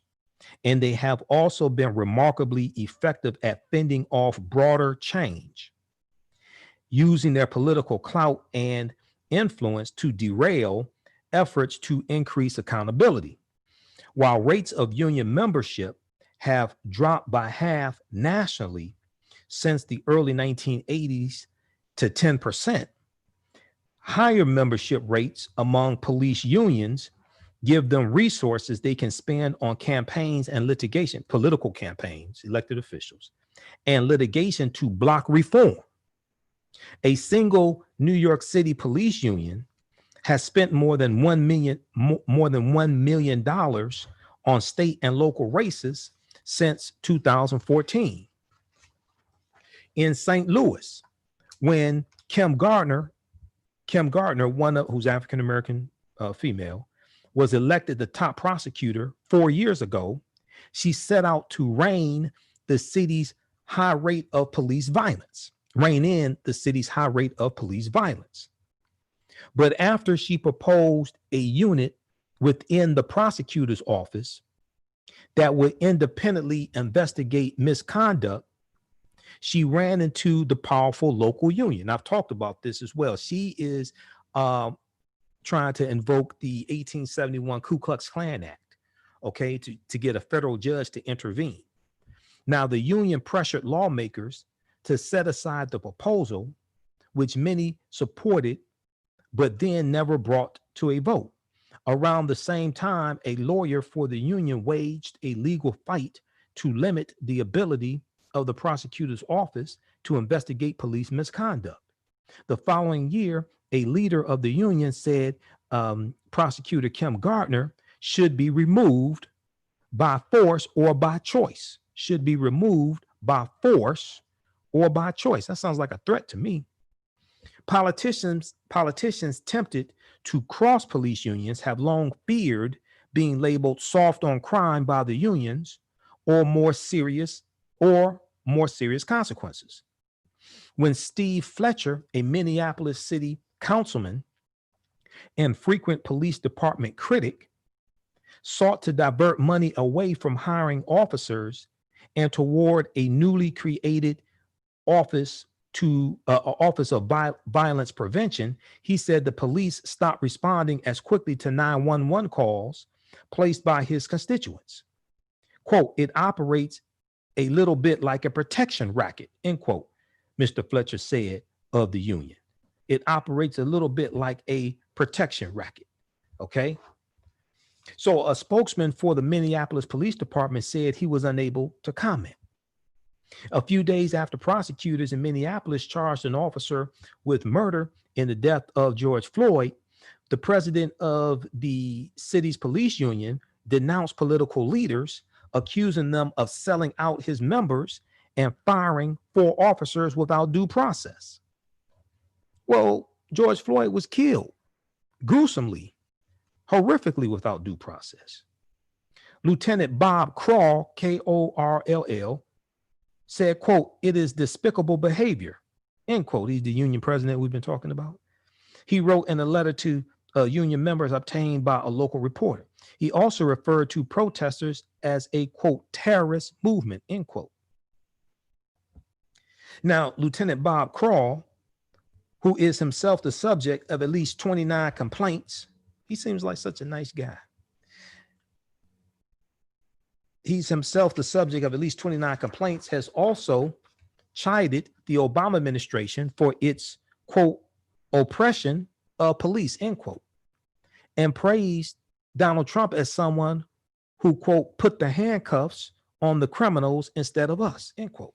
Now, in other instances, unions have not resisted reforms outright, but have made them difficult to put in place. Federal intervention is often one of the few reliable ways of reforming police departments. Those are the consent decrees coming from the Department of Justice, but the Trump Department of Justice has stopped doing consent decrees. But in federal intervention is often one of the few reliable ways of reforming police departments, because see, Attorney General Jeff Sessions, he backed off when he became Attorney General. He reversed the policies of the Obama administration. He backed off of doing consent decrees, investigations into the patterns and practices of police departments, because the Trump administration has largely taken a hands-off approach to policing. But in Cleveland, the union helped slow the adoption of reforms mandated by a federal consent decree, according to Jonathan Smith, a former U.S. Justice Department official who oversaw the government's investigation of policing practices there.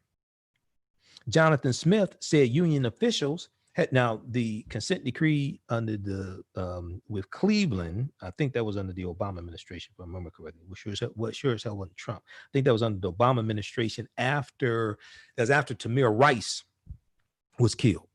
Okay, that brought about an investigation into the patterns and practices of the Cleveland Police Department. So Jonathan Smith said union officials had signaled to rank and file officers that the changes should not be taken seriously, such as a requirement that they report and investigate instances in which they pointed a gun. Quote, I heard this in lots of departments, end quote, Jonathan Smith said. Quote, wait it out, do the minimum you have to do, end quote. He said he believed that the reforms have since taken hold. He said he believed that the reforms have since taken hold. Steve Loomis, the Cleveland Police Union president at the time of the consent decree, said he and his colleagues saw some of the mandated rules as counterproductive. Steve Loomis said, quote, every time a kid points a gun, he has to do a use of force investigation. He said this of his younger colleagues. Quote, now guys aren't pointing their guns when they should be pointing their guns, end quote. Now, Robert Bruno, B-R-U-N-O, a professor of labor relations at the University of Illinois, posited that many police officers see themselves as authority figures who equate compromise with weakness.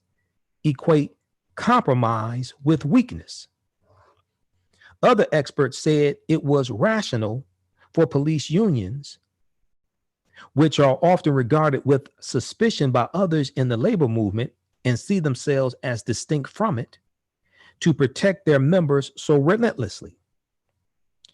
Dale Bellman, B-E-L-M-A-N, who is a labor relations professor at Michigan State University, who has consulted for police unions, said, quote, a major role for police unions is basically as an insurance policy. A major role for police unions is basically as an insurance policy. The feeling of a lot of officers is that it's very easy to sacrifice them. Something goes wrong and boom, end quote.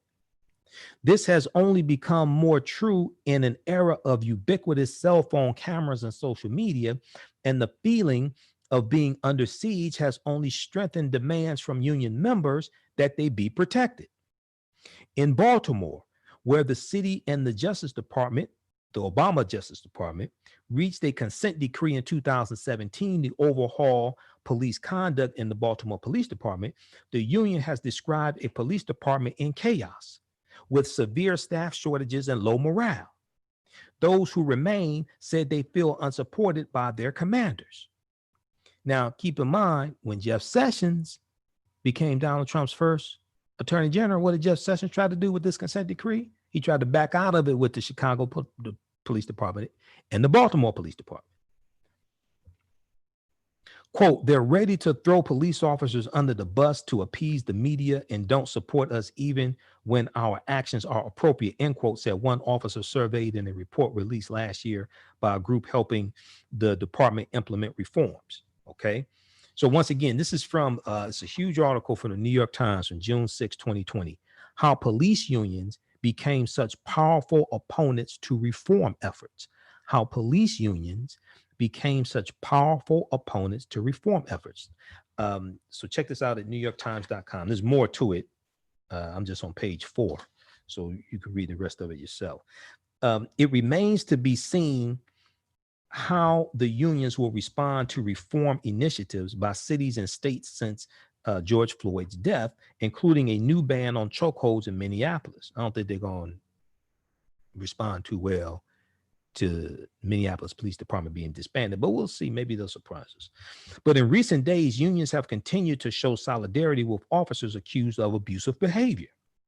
The president of a police union in Buffalo, New York, said the union stood quote, 100%, end quote, behind two officers who were suspended on Thursday after appearing to push an older man, he was 75 years old, who fell and suffered head injuries. The police report said that he tripped. The police report didn't say he was pushed. It was a video that surfaced showing that it was an officer who actually pushed him. The police report said he tripped and fell. Okay. The union president said the officers were simply following orders. And then all 57 officers of the emergency response team, a special squad formed to respond to riots, had resigned from their posts on the team in support of the two suspended officers, according to the Buffalo News. And that video went viral. This was a 75-year-old man. Now, I don't know what he said to them. He could have talked about their mama, didn't justify them pushing him. Okay. And then you saw one officer was going to go and kneel down and appear to attend to them. And then the other officer, who may have been a superior, waves him off and then radios. I don't know where radio, and the guy's just laying there bleeding from his head and appears from his ear also. Unions can be so effective at defending their members that cops with a pattern of abuse can be left untouched with fatal consequences. In Chicago, after the killing of 17-year-old Laquan McDonald by Officer Jason Van Dyke, it emerged that Jason Van Dyke had been the subject of multiple complaints already, but a code of silence, quote unquote, a code of silence and misconduct was effectively baked into the labor agreements between police unions and the city, according to a report conducted by task force, by a task force or the task force. New York City's police unions have been among the most vocal opponents of reforms in Albany, New York, including calls to reform the state's tight restrictions on the disciplinary records of officers. Amid growing momentum in recent days for making those records public, the city's police unions joined statewide police groups on Friday, June 5th, in urging the state legislature to keep the law in place. Quote, no rational policy discussion can take place against a backdrop of burning police vehicles and looted storefronts, end quote, read a memo of opposition from the police groups. Okay, so read the rest of this article here, okay? And then BusinessInsider.com has a big article from June 6, 2020. The battle between the Minneapolis police chief, the battle between the Minneapolis police chief of police, who is African-American, who once sued the Department for Racial Discrimination, and the city's bombastic union leader, is a showcase in how cops resist reform. A showcase in how cops resist reform. Check out that article also, okay? And then at the beginning of the show, we talked about the article from Politico.com from June 4th, 2020. Police groups break with Joe Biden. Police groups break with Joe Biden. Joe Biden's call for more national policing reforms and oversight in the wake of the death of George Floyd, and the perception that he has not shown enough solidarity with law enforcement amid the ensuing nationwide protests and unrest, have created a fissure with law enforcement groups, leaving many who once supported Joe Biden frustrated by what they regard as political posturing by their one-time ally. No, what's happened is the times have changed. This is not the 90s. Like I said at the beginning of the show, violent crimes peaked in 1992. Today, violent crimes are at about near a 44-year low. Times have changed. Okay, so we have those articles here, and then so we talked about the unemployment numbers. The May unemployment rate dropped to 13.3% from 14.7%. The positive news was complicated by the fact that the Bureau of Labor Statistics said it had misclassified data in May 2020 as it had in April and March. Without the error, the unemployment rate would be higher, 16.3% for May, down from 19.7% for April, the agency said. Many economists have been predicting the unemployment rate might hit 20%, but they seem to underestimate the effect of the economy's reopening as well as programs such as Paycheck Protection Programs, PPP, which steered $660 billion in loans to medium and small businesses with incentives to rehire employees. So the economy is drastically propped up from the money from the PPP loans, also the money that the Fed, the trillions of dollars the Fed has injected into the economy, but especially the Paycheck Protection money. And as I stated before, so read this article from WashingtonPost.com. Unemployment rate drops and 2.5 million jobs added after states reopen. And then look at the article dealing with the misclassification era. Unemployment rate falls to 13.3%. No, hold on. That's BlackAmericaWeb.com has this article that they picked up from the Associated Press. Unemployment rate falls to 13.3%. U.S. adds 2.5 million jobs. But the article from the Washington Post dealing with the misclassification era is a misclassification era made the May unemployment rate look better than it is. A misclassification era made the May unemployment rate look better than it is. Here's what happened. Okay, so when the U.S. government's official jobs report for May came out on Friday, June 5th, and included a note at the bottom saying there had been a major error indicating that the unemployment rate likely should be higher than the widely reported 13.3%. Now, I don't think Donald Trump mentioned this in his little press conference he had in the Rose Garden. I don't think he mentioned this major miscalculation error. The special note said that if this misclassification error had not occurred, the overall unemployment rate would have been about 3 percentage points higher than reported, end quote, meaning the unemployment rate would be 16.3%. The Bureau of Labor Statistics, the agency that puts out the monthly jobs reports, said it was working to fix the problem. I don't know why this problem keeps happening, but okay, all right. Quote, BLS, Bureau of Labor Statistics, and the Census Bureau are investigating why this misclassification error continues to occur and are taking additional steps to address the issue, end quote, said a note at the bottom of the Bureau of Labor Statistics report. Because I read it, they explain it, okay? Quote, you can 100% discount the possibility that Trump got to the BLS, not 98% discount, not 99.9% discount, but 100% discount, end quote, tweeted Jason Furman, the former top economist for former President Barack Obama. Quote, BLS has 2,400 career staff of enormous integrity and one political appointee with no scope to change this number, end quote. Now, let me see something here. One of the things that was talked about was that the unemployment rate for African Americans went up by 1/10 of a percentage point from 16.7 to 16.8. Donald Trump didn't want to mention that. Okay, so read this article also, okay?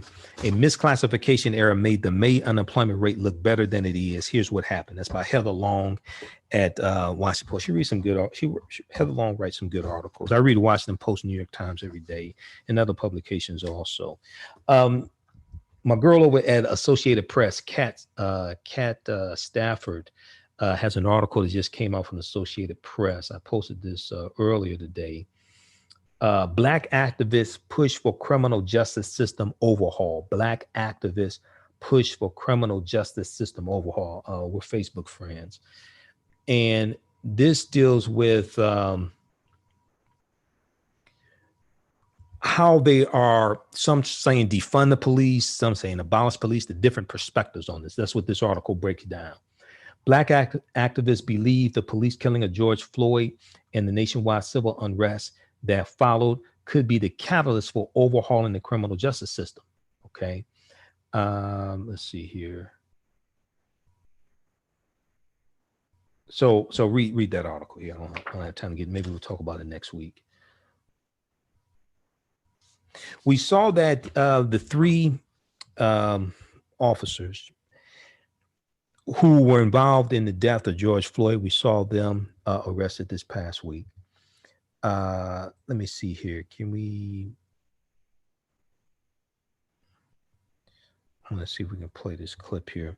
Ex-Minneapolis cop told other officers, "You shouldn't do this," during George Floyd's arrest, lawyer says. One of the 4 Minneapolis police officers charged in George Floyd's death tried to warn his fellow officers during the arrest, his attorney claimed in court this past Thursday. The man, J. Alexander Coing, not sure how to pronounce his last name, Kueng, Coing, had not yet completed his 3rd full shift as a police officer when the deadly arrest occurred, his attorney Tom Plunkett claimed. So because the other three guys were like in training, they were new on the job. Chauvin was the training officer. Okay, and this guy had like 18 complaints against him. So why he's the training officer, I don't understand. Training them to do what? So Jay Alexander, this was his 3rd full shift as a police officer. Another guy, this was his 4th day on the job. So Jay Alexander Coing was in court Thursday along with former officers Tal Theo and Thomas Lane after they were charged Wednesday with aiding and abetting murder, as well as aiding and abetting manslaughter. A 4th former officer, Derek Chauvin, was charged with 2nd-degree murder after video showed that Chauvin placed his knee on George Floyd's neck. Okay, so read the read the rest of this article here. It's going to be interesting to see what happens to them, because I understand you in training, and some people, and there were reports that one of them said, "Hey, should we sit him up? Should we turn him over on his back or something?" But at some point, something should kick in and say, "Hey, get off of him. I know he's training you, but once again, training you to do what?" At some point, something should kick in and say, "Hey, look, I think you're killing them. I think you need to get off. I think you need to stop it. I don't feel a pulse." But okay. A lot of people recently have been, with all this taking place, you hear talk about 1619 and we're dealing with 400 years and all this, right? And a lot of people are talking about white fragility, white supremacy, and white fragility. Now, the author of the book, White Fragility, Robin DiAngelo, was interviewed by Joanne Reed on AM Joy on Sunday, June 7th, okay? And they talked about white fragility and what's going on now. Let's go to this clip.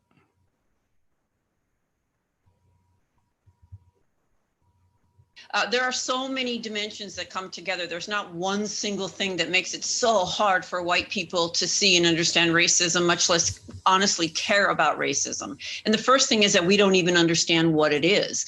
We're taught to think about it as individual acts committed by mean, intentional people. And that definition, I don't know that you could have come up with a more effective way to protect the system of racism, because it exempts virtually all white people from that system and is the root of virtually all white defensiveness, individual conscious malintent across race. Well, that leads to I'm not racist.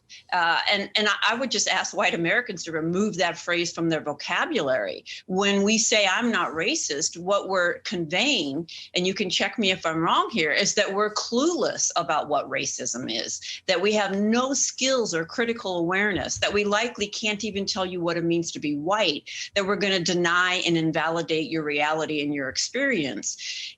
Virtually every act we could identify as racist was committed by a white person who said, I'm not racist. So being a good person and being complicit with the system become mutually exclusive. That's one challenge. Another one is this incredibly precious ideology of individualism. We're taught that we're unique and special. I mean, you were just talking about this idea that white people are objective on racism, which is outrageous. We are the least objective.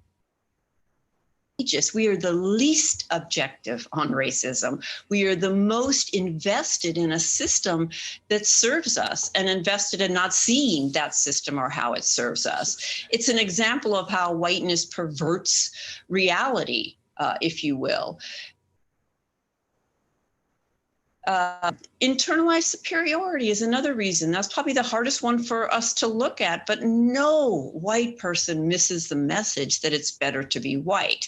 At the same time, we're told we could never admit to that or we'll be bad people.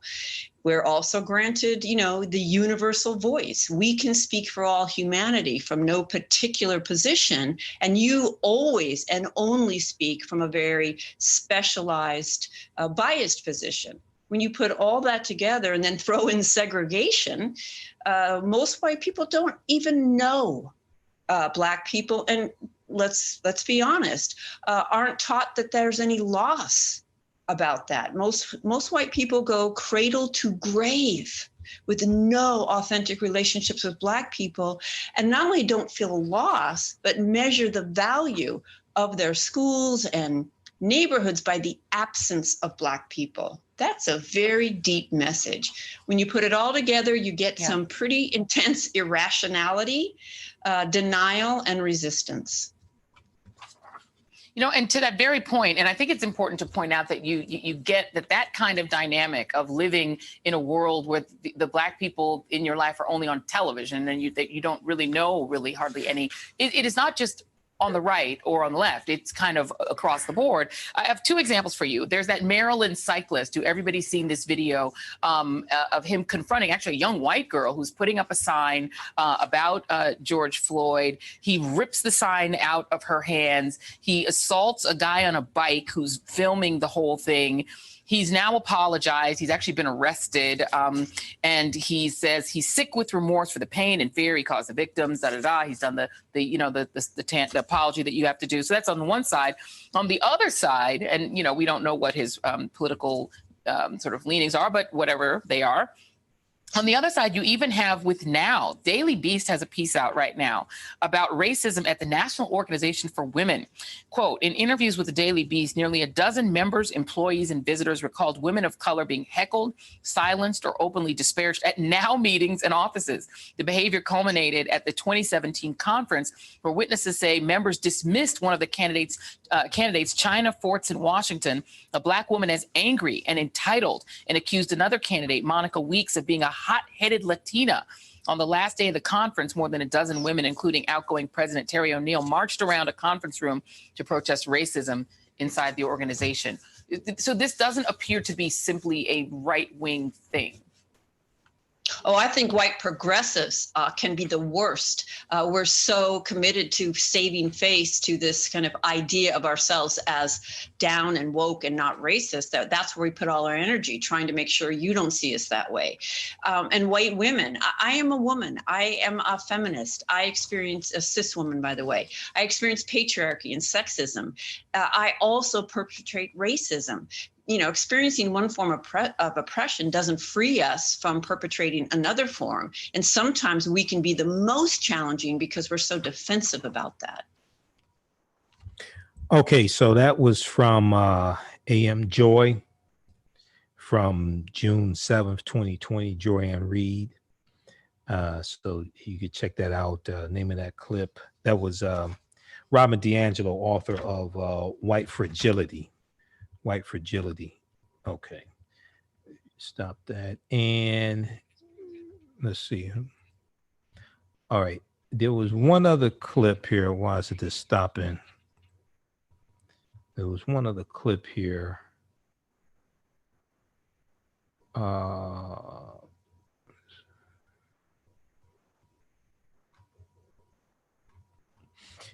Here's Minnesota Attorney General Keith Ellison talking about the power of police unions. He was interviewed on MSNBC. Let's go to this clip here. Then, as protests continue across the U.S. and the world, Meghan Markle, Duchess of Sussex, took a moment to weigh in during a They influence, they have a lot of influence over politicians.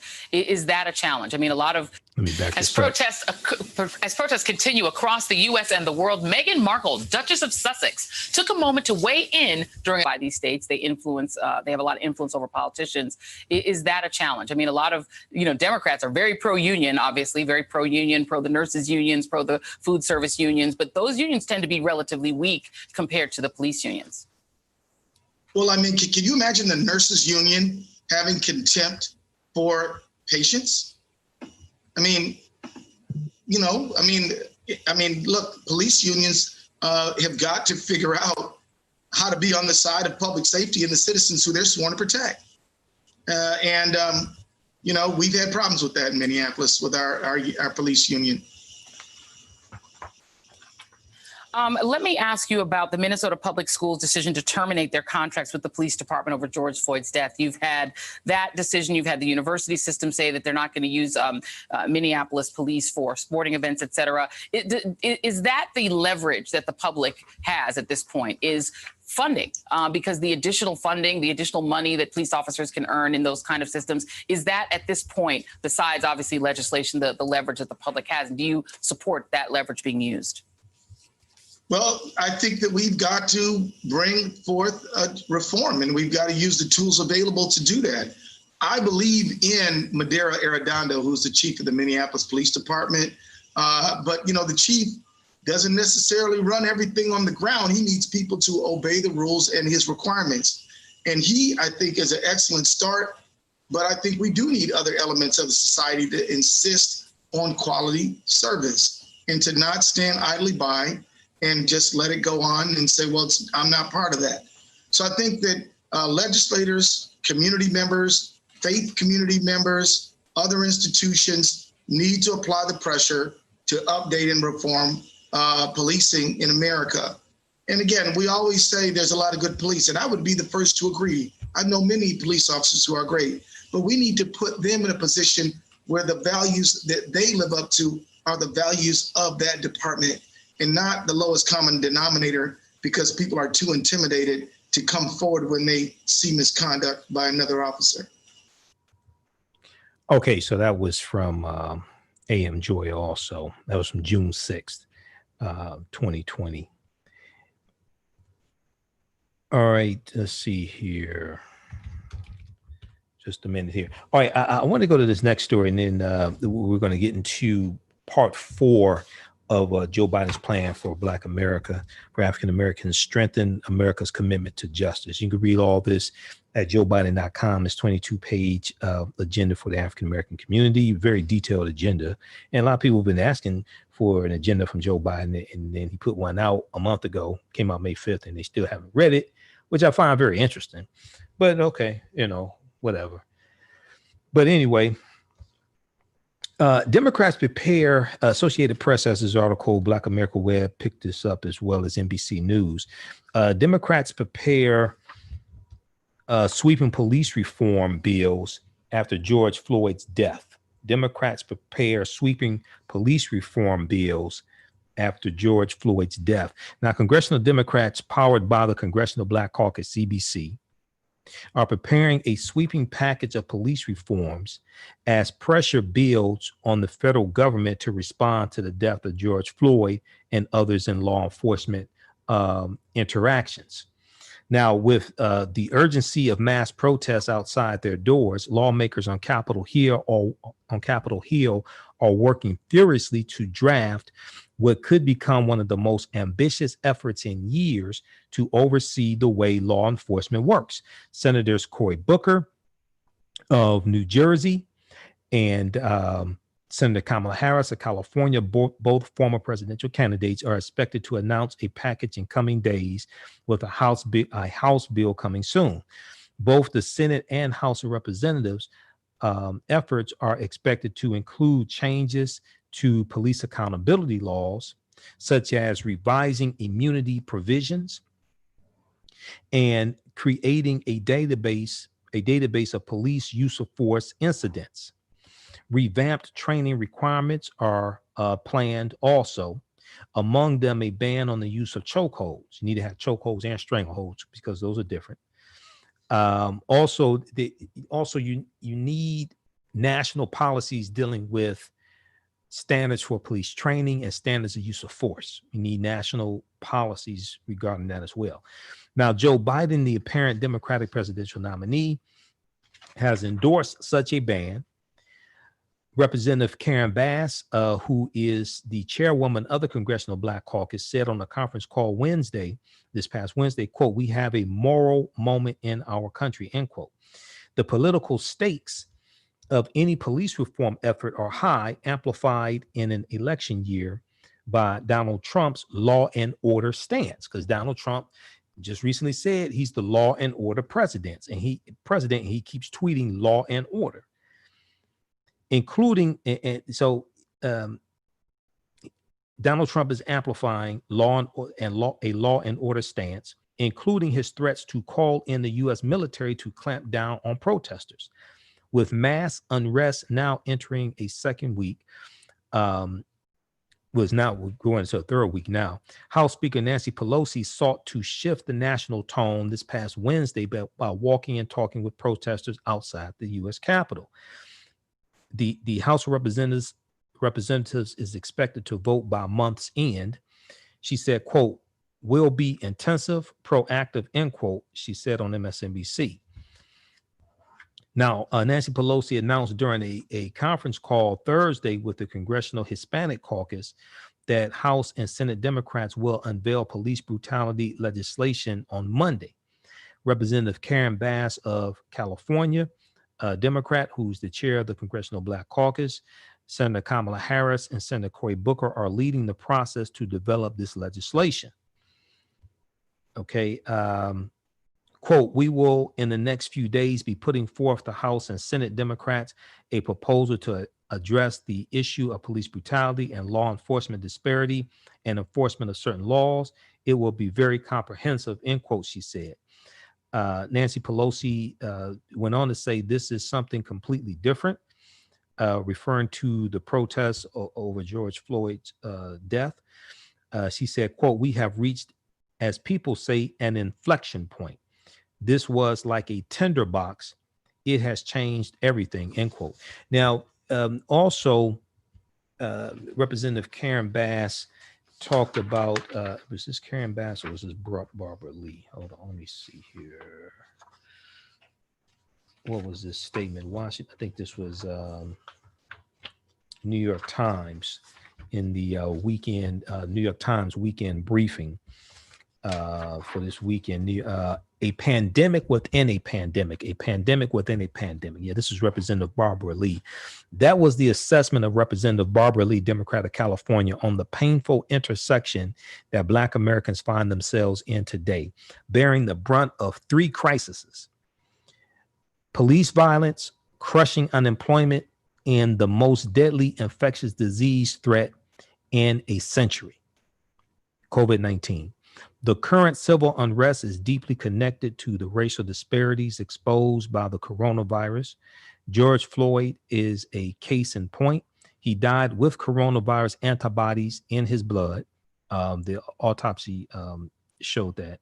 Surviving infection only to die in police custody. The mass incarceration of African Americans has only worsened the pandemic's heavy toll on minorities, and including African Americans. Quote, I'm just as likely to die from a cop as I am from COVID-19, end quote, one organizer said. Okay, now, let's see here. I'm just trying to make sure I get through most of this. Now, with Democrats in the majority, let's go back to the article from NBCnews.com, picked up from the Associated Press. Democrats prepare sweeping police reform bills after George Floyd's death. From June 4th, 2020. With Democrats in the majority, the bills will almost certainly pass in the House of Representatives, but the outcome in the U.S. Senate is less certain. Why? Because Republicans control the U.S. Senate. Democrats lost control of the Senate in 2014. Republicans have fought tooth and nail to maintain control of the U.S. Senate so they can keep pushing through Donald Trump's not just Supreme Court nominations, but also pushed through his federal judge nominations. He's gotten 250 federal judges confirmed. So with Democrats in the majority, the bills will almost certainly pass in the House of Representatives, but the outcome in the U.S. Senate is less certain. Republican Majority Leader Moscow Mitch McConnell, senator of Kentucky, who's up for re-election November 3rd, 2020, needs to be voted out of office, has said the chamber would take a look at the issues, but he has not endorsed any particular legislation. Senator Lindsey Graham, who is going to older federal judges, trying to encourage them to retire so Republicans can confirm more of Donald Trump's federal judges because they fear they're going to lose the U.S. Senate. That's that Lindsey Graham. Senator Lindsey, who's up for re-election November 3rd, 2020, needs to be voted out of office. Jamie Harrison, African-American man, is running against him, giving him a run for his money. Senator Lindsey Graham, Republican of South Carolina, the chairman of the Senate Judiciary Committee, tweeted that his panel will conduct a hearing, quote, to shine a bright light on the problems associated with Mr. Floyd's death, with the goal of finding a better way forward for our nation, end quote. But much like efforts to stem gun violence after mass shootings, the political momentum for changes to policing procedures could fade from public view as the protests wane and the memories of those who have died in connection with police interactions dims.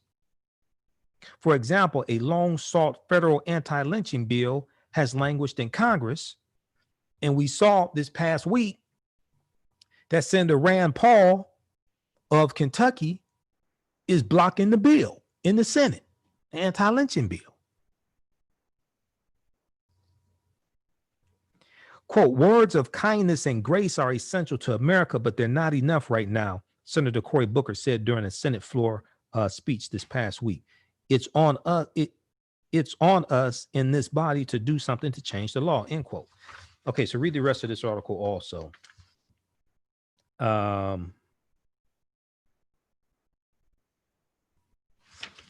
There are more statements from members of the CBC. Democrats prepare sweeping police reform bills after George Floyd's death. All right, now we have an update in the Ahmad Arbery case. So the three that killed him, they were in court. Well, two were in court this past week. Details came out about the case that a lot of people did not know. Okay, a lot of people talking about the case didn't read the police report. Some details in the police report. ABCnews.com has an article. Ahmad Arbery was struck by vehicle before he was shot dead. Suspect yelled racial slur. That's according to the investigator for the Georgia Bureau of Investigation. Actually, the racial slur is alleged that Travis McMichael said effing N-word after Ahmad Arbery was shot. The white man caught on video. If we look at the article from New York Daily News, I posted this article, it got thousands of likes. The white man caught on video gunning down unarmed black jogger Ahmad Arbery was overheard uttering a racial slur over the victim's body. A state investigator testified Thursday. Richard Dial, D-I-A-L, a special agent with the Georgia Bureau of Investigation, said co-defendant William Roddy Bryan, who filmed part of the incident and said he was just there filming, he wasn't involved in it. He told authorities he heard Travis McMichael say effing N-word moments after the February 23rd shooting, after Ahmad Arbery was shot and he's laying on the ground dying. It was one of several stunning details shared during a probable cause hearing Thursday at the Glenn County Courthouse. Now, Gregory McMichael and his Travis McMichael, the son, and his ex-cop father, 64-year-old Gregory McMichael, joined the hearing via a video link from the county's jail, where they're being held on felony murder and aggravated assault charges. Okay. Originally, no charges were filed in the shooting near Brunswick, Georgia, but the release of the video on May 5th sparked outrage and led to the GBI, Georgia Bureau of Investigation, taking the case. All right, and then very quickly here, so that's from New York Daily News, that article. Then abcnews.go.com, talks about Ahmad Arbery was struck by a vehicle before shot dead. That was a new detail as well. They talked about how they coordinated the cars and tried to block him in a number of times. They dealt with how he was shot 3 times also. Thursday, let's see, quote, we're here essentially on behalf of the citizens of Glenn County to talk about the fatal shooting February 23rd, involving victim Ahmad Arbery, who was chased, hunted down, and ultimately executed. We believe the evidence will show based on what's about to be presented to the court, said Jesse Evans, an assistant district attorney for the Cobb County District Attorney's Office, who was appointed special prosecutor on the case.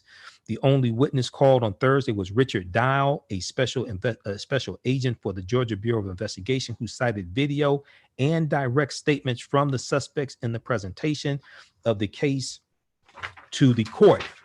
Under direct examination from Prosecutor Evans, Richard Dial said that William Roddy Bryan, the third suspect, told investigators that during the fatal confrontation, he heard Travis Michael, who allegedly fired the 3 shots that killed Arbery, yell a racial slur to the victim as he lay down on the ground. Dial said that the investigation uncovered other instances in which Travis McMichael used racial slurs in social media. The son, Travis McMichael, used racial slurs in social media posts and in text messages to describe African Americans. Now, the investigators said Gregory McMichael, the father, armed himself with a .357 Magnum revolver, which had been issued to him when he worked for the Glenn County Police Department, and called his son, who armed himself with a pump action shotgun. Dial said the father and son got into a pickup truck and chased after Arbery, initially stopping him in front of William Roddy Bryan's house. Okay. Initially stopping him in front of William Roddy Bryan's house in the same neighborhood.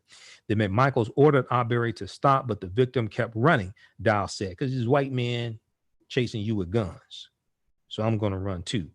The father and son chased after him in their truck as Arbery tried to evade them. Richard Dial said of the Georgia Bureau of Investigation, quote, Bryan also got into his vehicle and attempted to use it to block Arbery's path several times, Richard Dial said. This is what he testified to in the hearing in court. He said Bryan allegedly struck Arbery during the pursuit hard enough that it left a dent in Bryan's vehicle.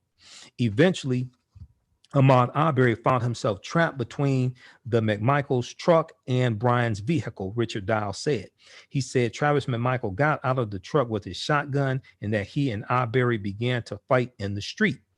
Part of the confrontation was caught on the cell phone video taken by William Roddy Bryan. The footage showed the first shotgun blast hitting Arbery in the chest and showing Arbery's white t-shirt immediately soaked in blood. Arbery was shot 2 additional times, once in the upper left chest and in the right wrist. After being shot, Arbery attempted to run but collapsed and died at the scene. In their closing arguments to Judge Harrell, the suspect's defense attorneys asked that the charges be dismissed. They're claiming self-defense. Really? Okay. Franklin Hogg, Gregory McMichael's attorney, argued that his client should not be charged with murder since he didn't shoot Arbery. And William Roddy Bryan's attorney, Kevin Gough, Gough, said his client did not know the McMichaels were allegedly, quote unquote, acting unlawful when he saw them chasing Arbery and decided to help out.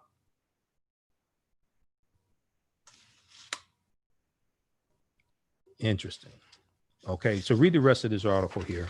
Ahmad Arbery was struck by vehicle before he was shot dead. Suspect yelled racial slur, investigator.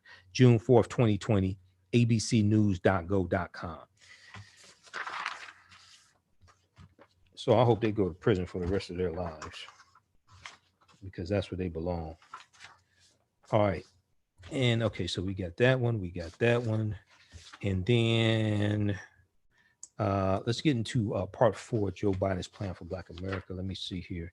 We dealt with that. 8 can't wait. We dealt with that. CBC. Okay. Just 1 second here. All right. How's everybody doing? Everybody share this broadcast on your social media platforms. Invite your friends to tune in. Also, go back and watch last week's broadcast. We did part 3 dealing with Joe Biden's policies for the African American community. Hopefully people will read them and then study Donald Trump's anti-Black agenda also. Read the article from May 5th, 2020, blackpressusa.com. This is from the National Newspaper Publishing Association. This is a Black news wire, and this is the African American newspaper publishers.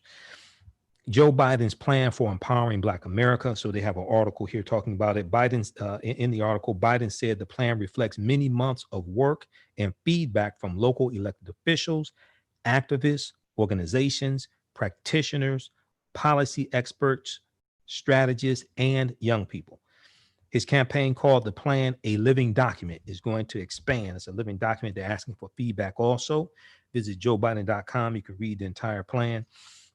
You can read his full policy platform, and he has policies for the Hispanic community, the Asian American Pacific Islander community, the African American community as well. But you can read his entire policy platform.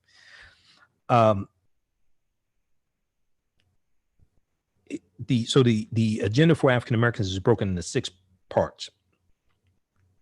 1, advance the economic mobility of African Americans and close the racial wealth and income gaps. That's pages 2 through 11. So half of the agenda deals with economic empowerment for African Americans. So we dealt with that in week 1. Second part, expand access to high quality education and tackle racial inequity in our education system. Second part deals with education. Third part, make far reaching investments in ending health disparities by race. We dealt with that last week. This week, strengthen America's commitment to justice. Okay, dealing with criminal justice. Okay, so let's zip through this. I'm going to just give a brief overview of this, and you can read it more in depth. Strengthen America's commitment to justice. Today, too many are incarcerated in the United States, and too many of them are African American. To build safe and healthy communities, we need to rethink who we're sending to prison, how we treat those in prison, and how we help them get the health care, education, jobs, and housing they need to successfully rejoin society after they serve their time. As President Joe Biden will strengthen America's commitment to justice and reform our criminal justice system. The Biden plan, and go back and see, was it either last week or week before, either the 31st or the 24th. I went and dealt with some history dealing with the 94 crime bill and what took place before that, because the 94 crime bill was federal law, not state law. And 87% of the people that went to prison after the crime bill became law went under state law, not federal law. A lot of people don't know the difference between the two. Okay. Most people who are in prison are in state prison, not federal prison. They're under state laws, not federal laws. So a lot of people don't understand the difference here. So the Biden plan for strengthening America's commitment to justice is based on several core principles. They have bullet points and explanations. We're just going to deal with some of these bullet points. We can and must reduce the number of people incarcerated in this country while also reducing crime. Now, it's important to note that in December 2015, the U.S. prison population dropped to its lowest point in 20 years under President Obama. Okay, a lot of people don't talk about that. Newsweek.com has an article dealing with this. 2, our criminal justice system cannot be just unless we root out our criminal justice system cannot be just unless we root out the racial, gender, and income-based disparities in the system. African-American mothers and fathers should feel confident that their children are safe walking the streets of America. And when a police officer pins on that shield and walks out the door, the officer's family should know they will come home at the end of the day. Additionally, women and children are uniquely impacted by the criminal justice system, and the system needs to address their unique needs.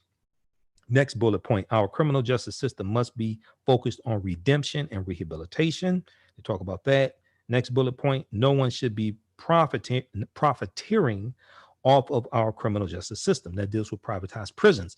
We have seen efforts at the state level to abolish privatized prisons. State of California did this in about October and November of 2019.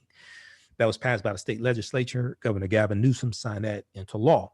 Today, about 8%, I think it's about 8% of prisons are privatized prisons. Majority of prisons in the US are not privatized prisons, okay? In August of 2016, the, just a second here. Just one second.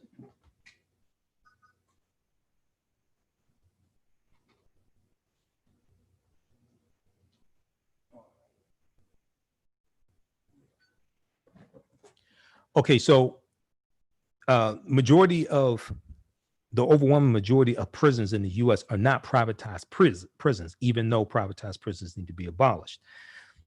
In August of 2016, the Obama administration announced that they were not going to renew federal contracts for privatized prisons. You have privatized prisons federal level, privatized prisons at the state level. The day that announcement was made, the stock prices of Core Civic and Geo Group, which are two of the largest owner operators of privatized prisons in the country, took a significant hit. And these two organizations donated almost $600,000 to Donald Trump's presidential campaign, 2016 presidential campaign. When Trump gets in office, he reverses the initiative from the Obama administration, and he renews the contracts with privatized prisons because he's an advocate for privatized prisons. In March of 2016, he was interviewed by Chris Matthews on MSNBC.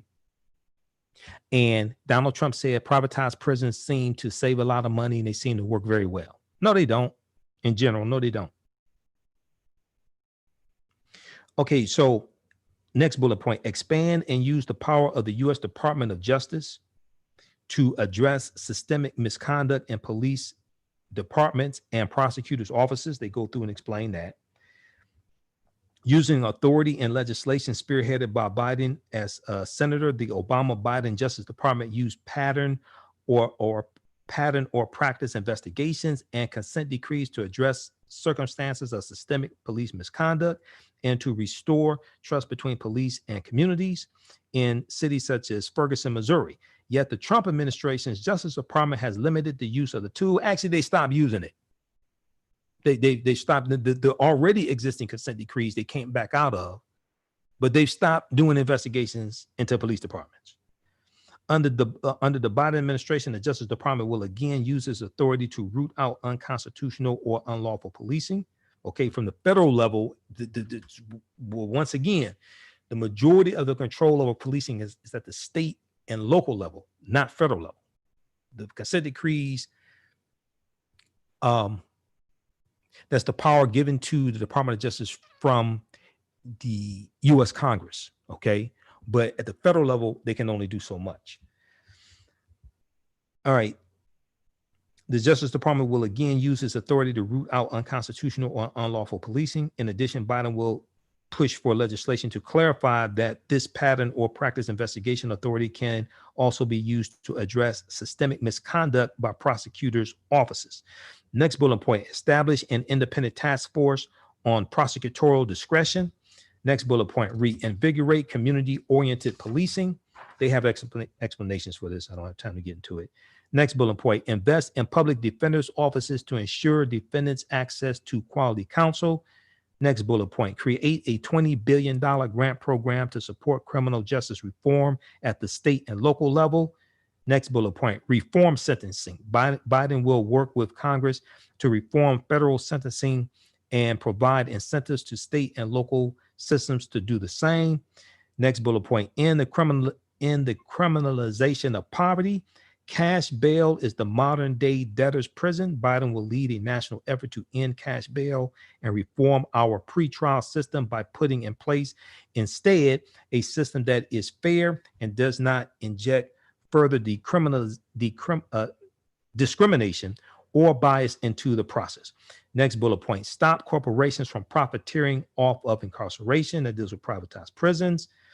Next bullet point, eliminate existing barriers preventing formerly incarcerated individuals from fully participating in society.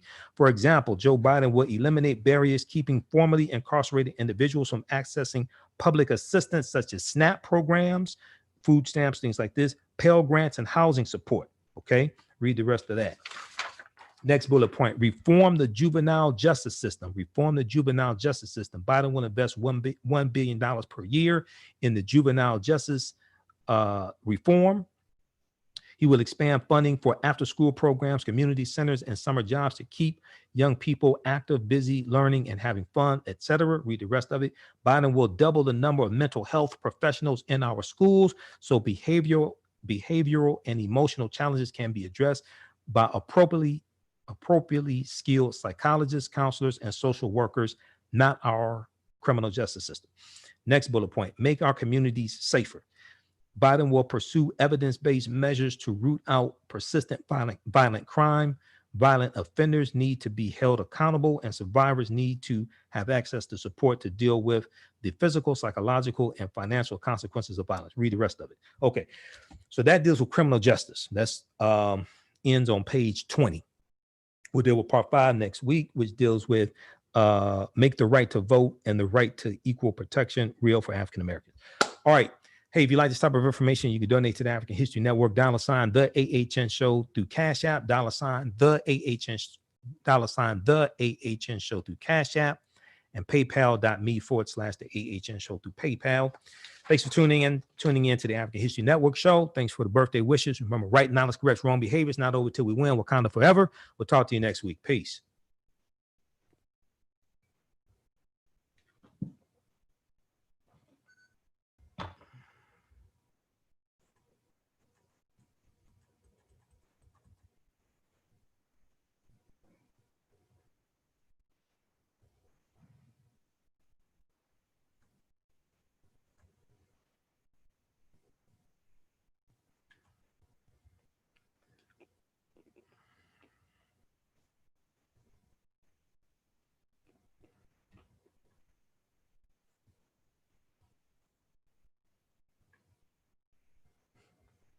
All right. Thanks for watching, everybody.